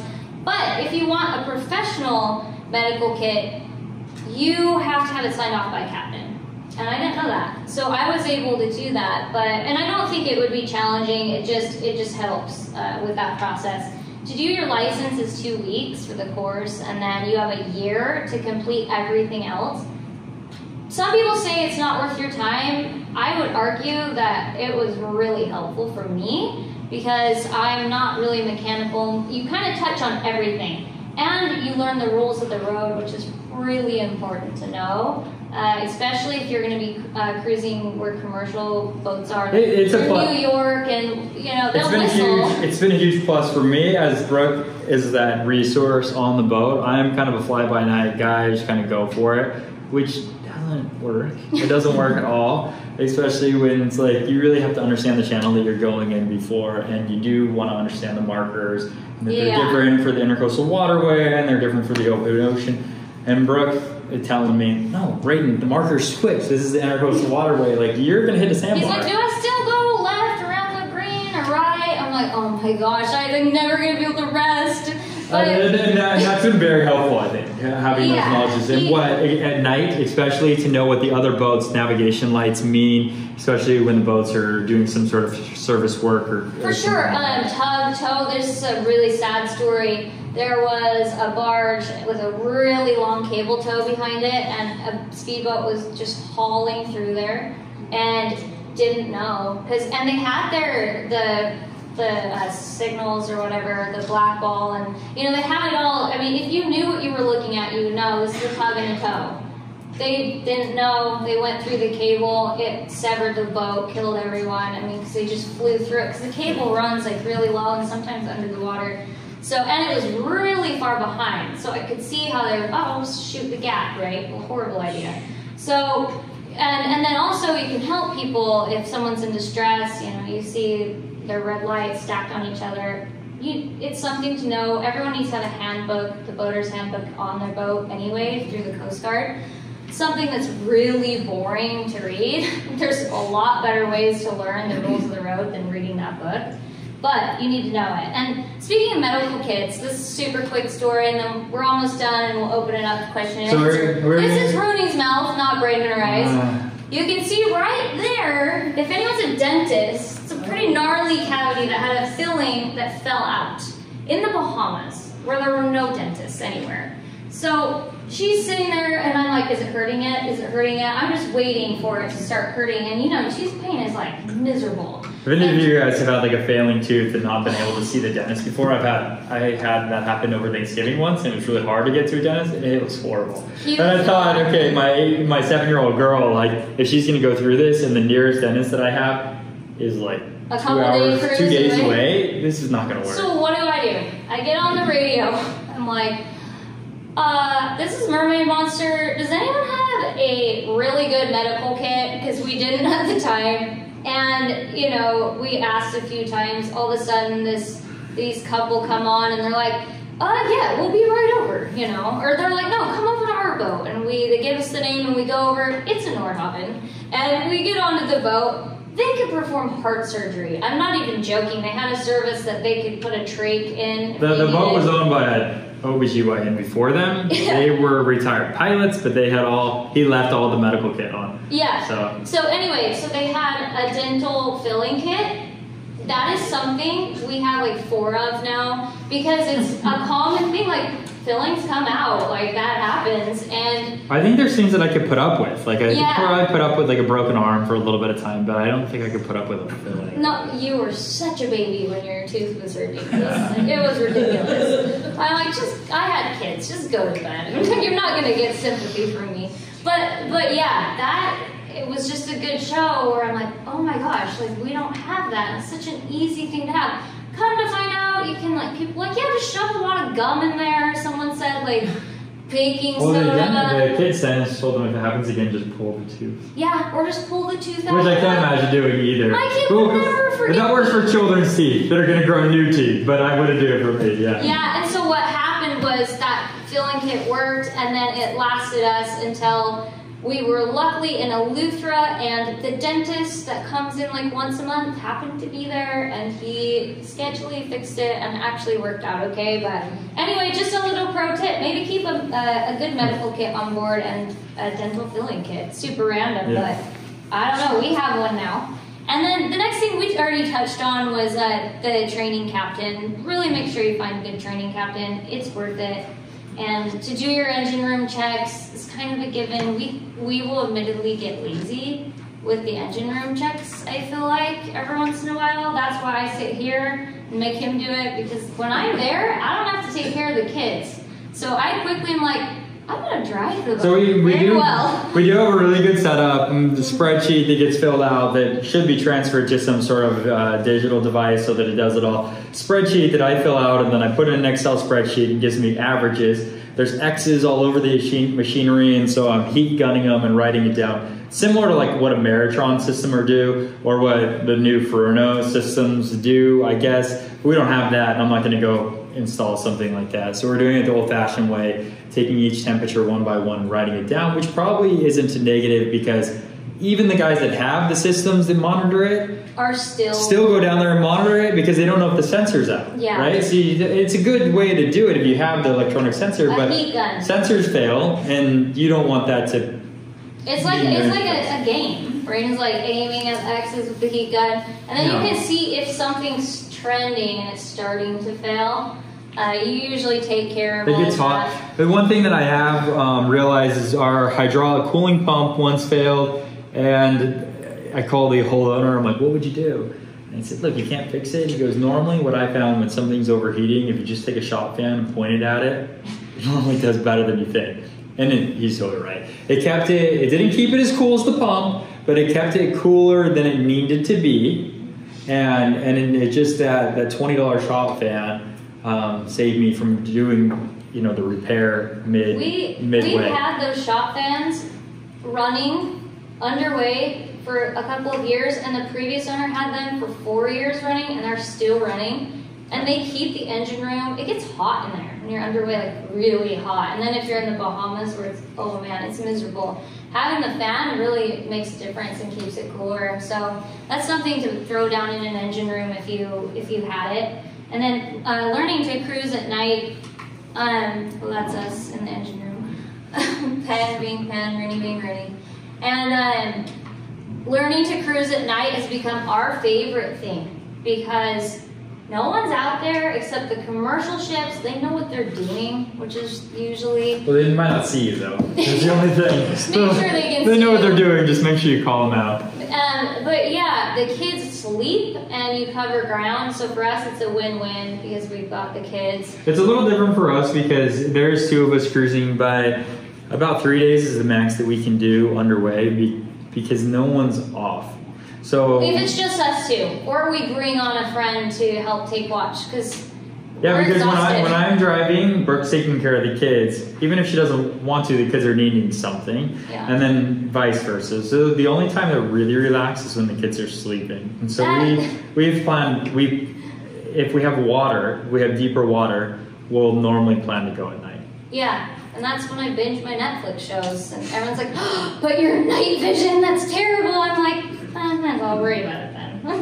It's either that or, you can get the red light, and I will read, but I fall asleep when I'm reading. And when you're cruising, it's so relaxing. So, I don't know, I probably shouldn't have said that. Now everyone's gonna think I'm delinquent. But cruising at night is great, and it's not as scary as you think. It's weird because the first time we cruised at night, people assume you have like headlights on your boat, which is hilarious to me. And I guess some people do. We know another 55 that literally has headlights, but they live up in the Pacific Northwest where there's floating logs and timber all the time, so it works for them. And fishing boats also have bright lights.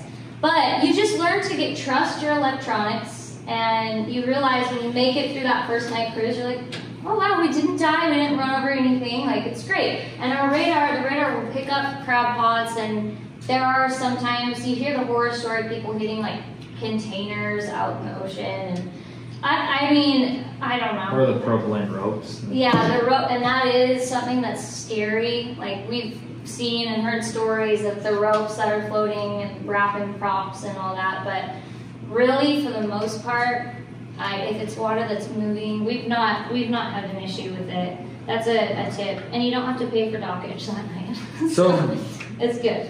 So one of the major questions that we get asked is how much does it cost? And I think that's always something that $1 million question. Literally. Trying to understand is how much does it cost? So me personally, I think that's a really, really difficult question to answer because when I'm going and looking at budgets for the boat that I want to buy, I'm finding a variety of different budgets. I'm finding budgets where people can operate my boat for $2,000 a year, and I'm finding budgets where people, they don't put their budget down because it's way too much money than I would ever want to pay. So I think it's important to understand that no one's putting the high budgets online because it's just not what you do. That guy doesn't care about the budget. The only guys that are putting the low budgets online are guys that are doing everything themselves. And that is probably how I budgeted mine originally, but I didn't really have those expertise to do it. And I didn't have the time to do everything myself as far as the kids and the job and everything else like that. A lot of times I didn't have the time. So when you're looking online for a budget, you'll find whatever budget you want to find. You'll just find it because you're positively looking for a budget. I think that a accurate budget is probably between 8 to 10% of the value of the boat. I think that rule is, a year. I think that rule is correct. But you might be able to do it for less. Yeah. But some years are going to be more, right? And so I think that if you don't have, it really leads to some stressful situations if you think that you can do it for 4%. And that year you need to do more upgrades than you thought, and it ends up being 10%. Then you end up putting things off that you shouldn't have put off. True. Like things that sometimes I have ended up putting the things off, and it just ends up being more money when I get them done. Yeah. Right. I mean, what kind of vessel you have obviously matters and makes a difference. They all need maintenance. They're all in a corrosive environment. So then also, how much cruising are you going to be doing? People say, how much does it cost you a month? And I'm like, oh my gosh, it depends. Are you moving? Are you stationary? Are you at anchor? Are you docking? It just really the other side note about it, and then that's the other thing is, if you're spending a bunch of money now, you're not going to spend a lot less on a boat, right? You're still going to go eat at the same places you've been eating. It's not like you're just going to start cooking at home a bunch. Not going to be bare grills overnight. But the other thing that I would say with it is that I actually think that maybe, although budget is really important and how much it costs, I think that you're not doing it because there's so many other reasons that you're doing it for, that all these people are doing it for, that are asking about budget, and there's so many benefits other than what that was. And you'll figure it out. But 8 to 10% is pretty accurate. This place was $400 a night in Nantucket. This was $25 a night. So it depends where you are. And honestly, this is one of the most memorable things. We found a megalodon shark tooth here, legit, full. His cousin's a paleontologist, 20 million years old. That's pretty awesome. And then also how much maintenance you're going to be doing. Oh, that's Boston. It's out of order. But yeah. The headliner, it's not me doing yoga because I don't really do that much anymore. But the headliners, check those out. That's how bad they were, you guys. It's horrible.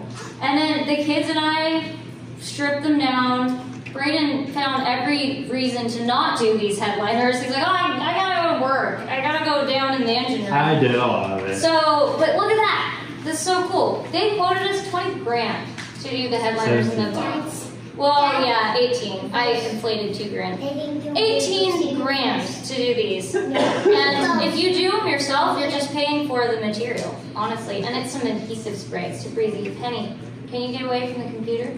We're almost done. And then, how much maintenance are you going to be doing? I don't do that much of it because I end up looking like that and probably throwing a tantrum. But really, how much does it cost really depends on where you're going, what boat you have, what you're doing, and we can answer. I don't even know how much time we have. We talked forever. Oh my gosh. So we're here. So does anyone have questions? Sure.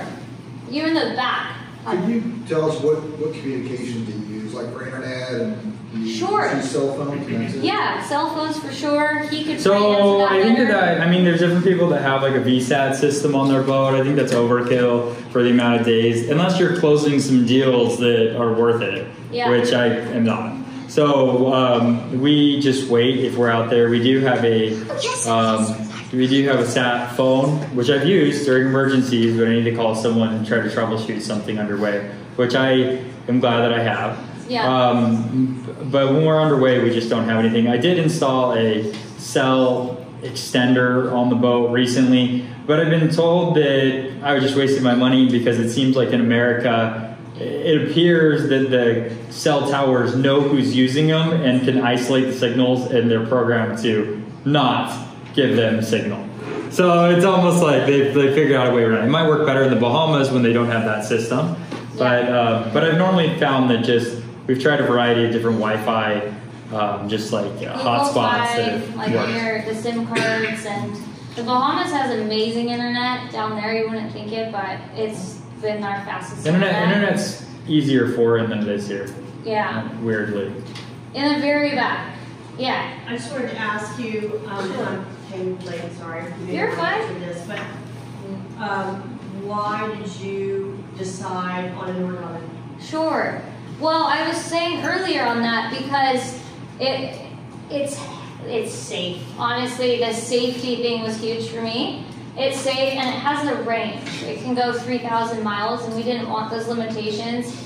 It's tough if you're going slower, but it's also. Does that get on your nerves? Only having that capacity? It doesn't, because when I'm frustrated, I just hop in the tender and cruise around. Like truly, if you change your mindset to know that you're not in a rush. Yes, it can get aggravating, but not really anymore. You get used to it. When we're in the Gulf Stream going like 12 knots, I'm like, we are flying, and people are like, oh, that's really slow to most people. When we're going on longer passages, it's really interesting. Like there's the whole migration from the north to the south at the end of the cruising season. And what's really interesting is there's these fast boats, Vikings, that are going 30 knots, maybe faster. True. But they're probably going around 30 knots, 25 or something like that.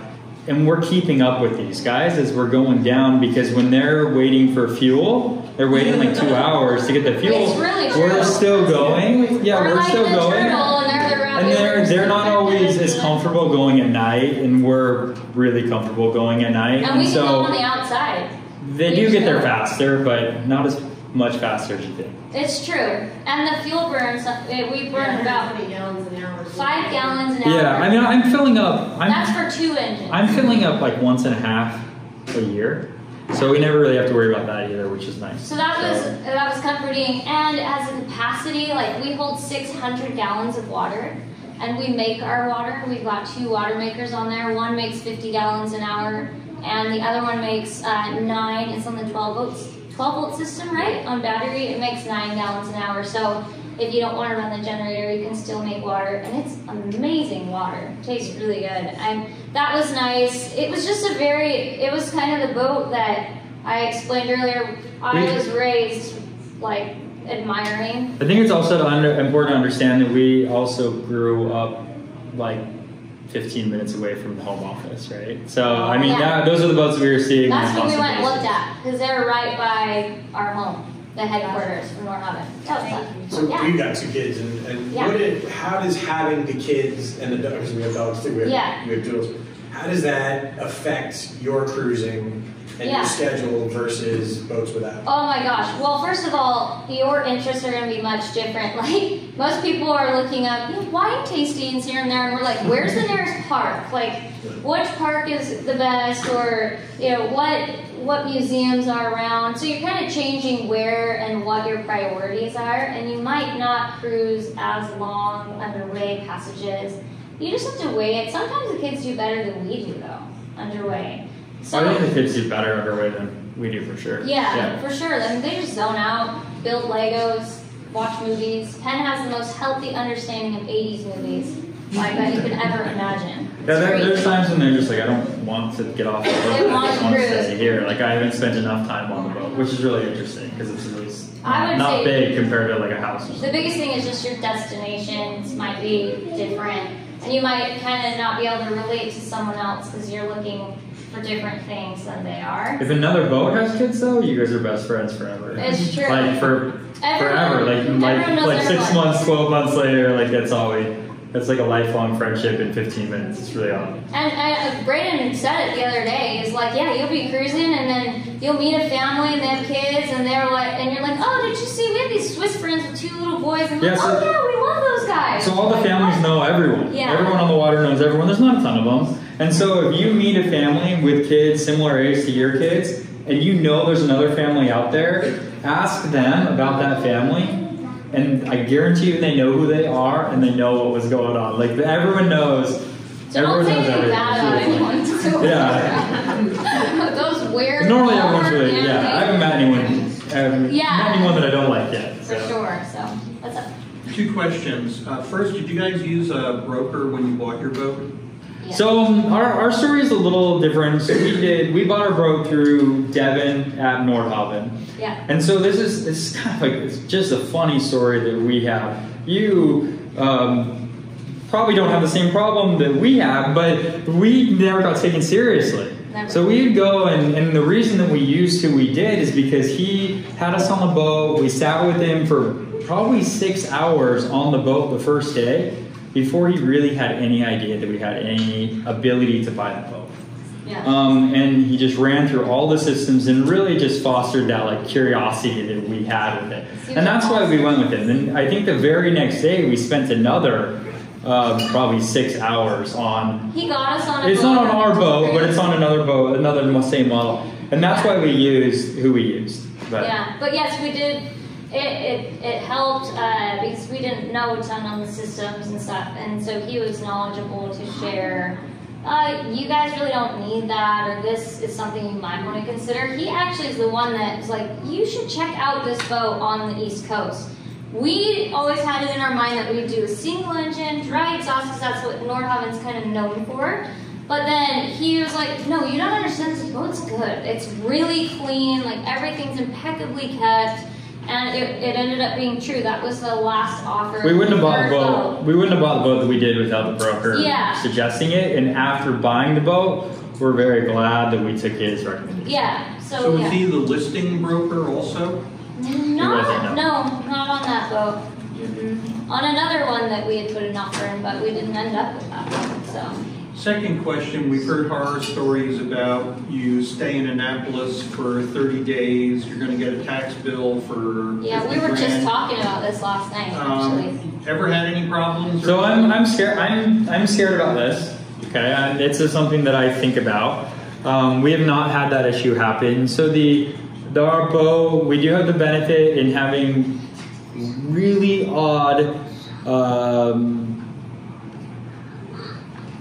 registration of everything. The boat's registered in Florida, the tenders are registered in Delaware, it's a Colorado LLC. I mean, it's all, and this is how an attorney set this up, okay?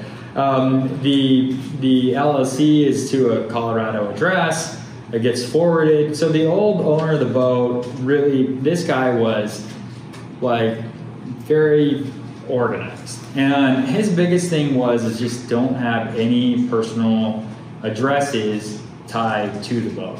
And so he set up a PO box, and that's where all the mailings to the boat went, and everything was not tied to him. Everything that he had was in the LLC's name, it wasn't in his name. Yeah.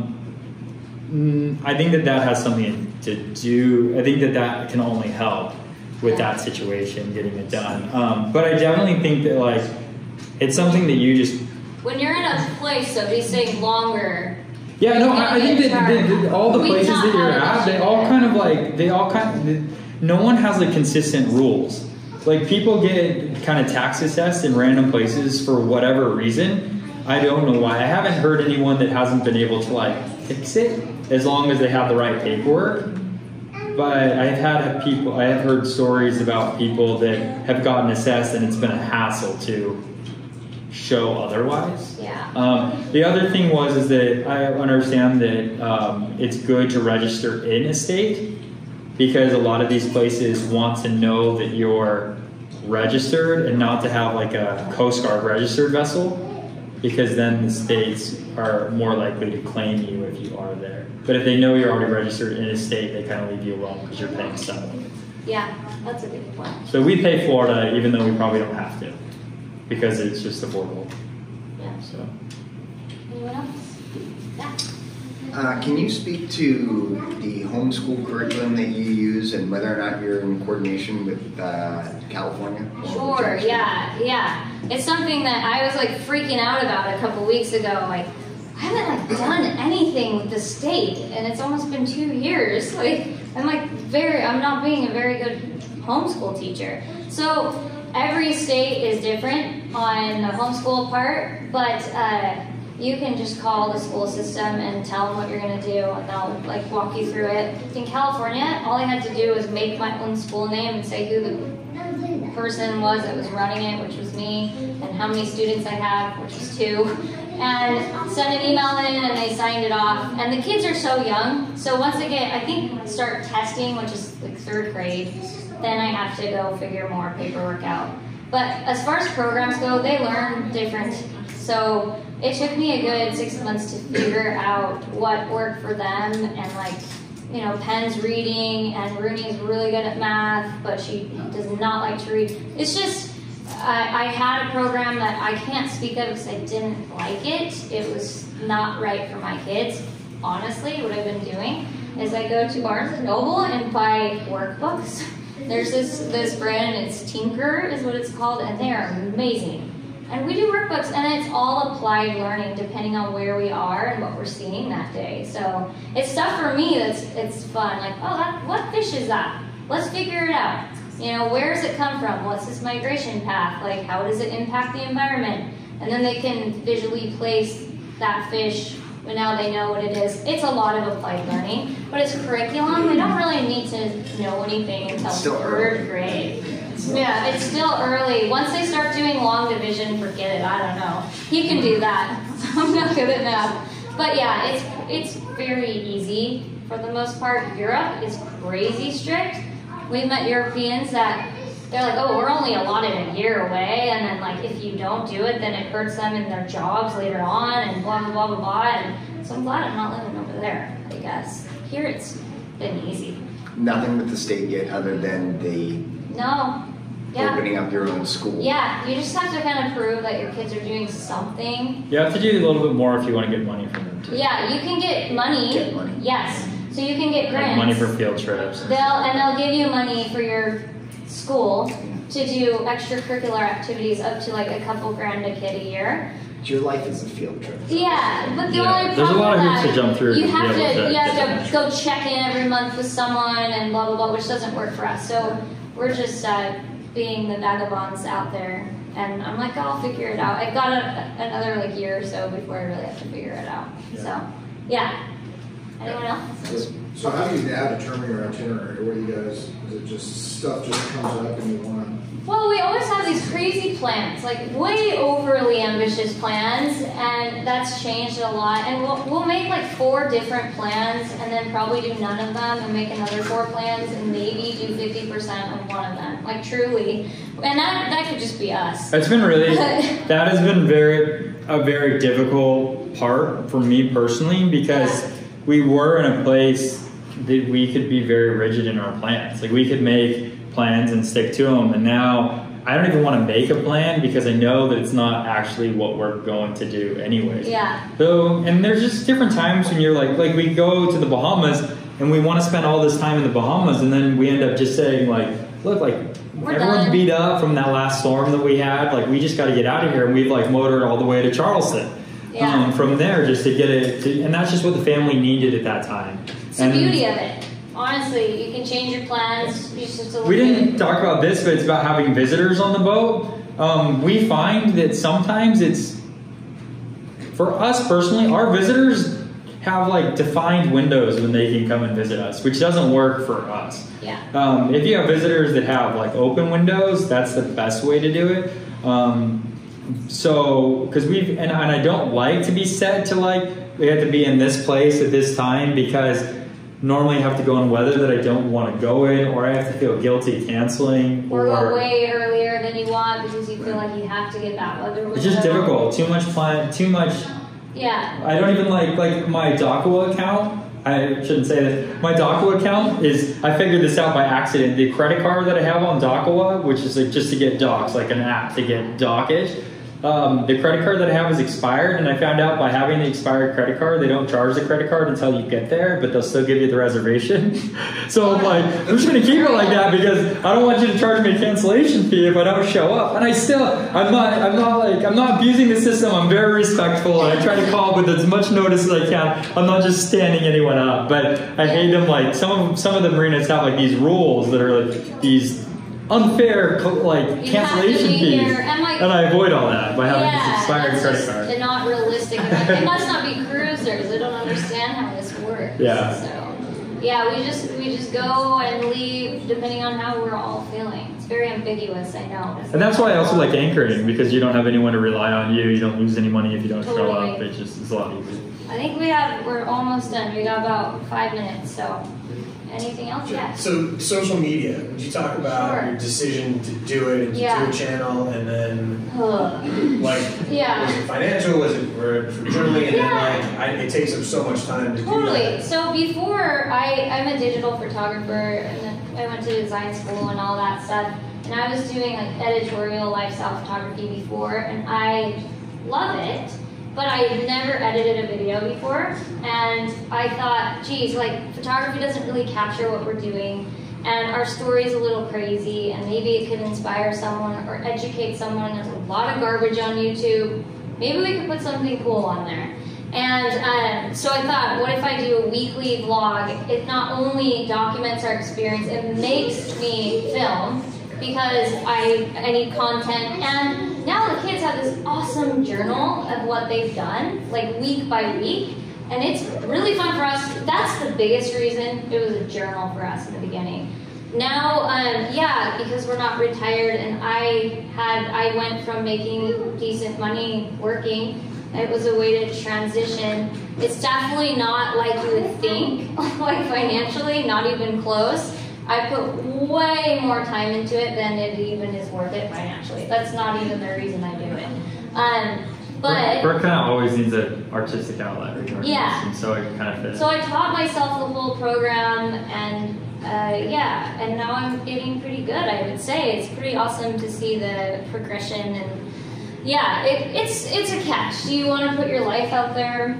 I don't know, not really, but I feel like it's a good thing to share, or we wouldn't be here. It opens up opportunities for us as well, and we get to meet people. So it gives the kids a little bit of a nudge. We just try to be careful of how much we're sharing and stuff. So I don't know if that answered your question, but it's a good you have to post, you have to do it. So that's why I continue to document. Maybe one more question. Sure. Now, when you guys are out on anchor, do you rely on solar, or do you run generator all the time? Yeah, no. So we have we do have a couple solar panels up there. It's about 400 watts on the top there. So we have a sub-zero fridge. Right, it takes a lot of power, and there's other just loads on there that are always going to be running. So it delays the amount of time that we have to run the generator, and it also extends the amount of time that we can be away from the boat. Some of these new boats that are being built with the lithium batteries and stuff like that, I'm envious of this, but to transfer from what you have to that is not cost effective, and the way that they're even wired isn't necessarily worth. We are not running the generator always. When we're underway, the alternators on the engine will provide enough power, but they can't run the ACs. So it can run anything else on the boat. I just can't run the AC. So as long as the weather is decent, we're just running on the alternators. And then our batteries on the boat will last probably about 8 to 10 hours. And they'll last longer if it's more sunny outside. And then I'm charging the batteries for maybe about 2 hours a day. So then we're running everything that we need. Maybe at dinner time, running the ACs, getting the boat cooled down, going to bed. And then again, I'm probably running it just because I want those batteries to be just 100% before we go out for the day, and I don't want to worry about that. I'm probably running it in the morning until we leave or go to our activity. And then when it's just super muggy, we're babies, we're Americans. I am running it at night for the AC, and that I've gotten lazier on that. First, I wanted to have minimal usage, and then there's hardcore people, mostly our European friends, that are like, your body adapts. I'm like, mine doesn't. I like sleeping in the cold. But I sleep better personally without the generator running, because I don't worry about I don't it. worry about anything or checking anything or doing anything like that. So I do prefer to do it, but I do also want the temperature in the boat to be decent. So really, the solar helps. I'm sorry, a larger generator and then a smaller one? Or? Yeah, so we have one 20 kW generator. A lot of the boats do have two smalls. I do like the option that some of the boats have where they have one larger generator and then a secondary generator on an auto start setup. So those generators now will start whenever the battery dips below a certain level, it'll charge it up to the top.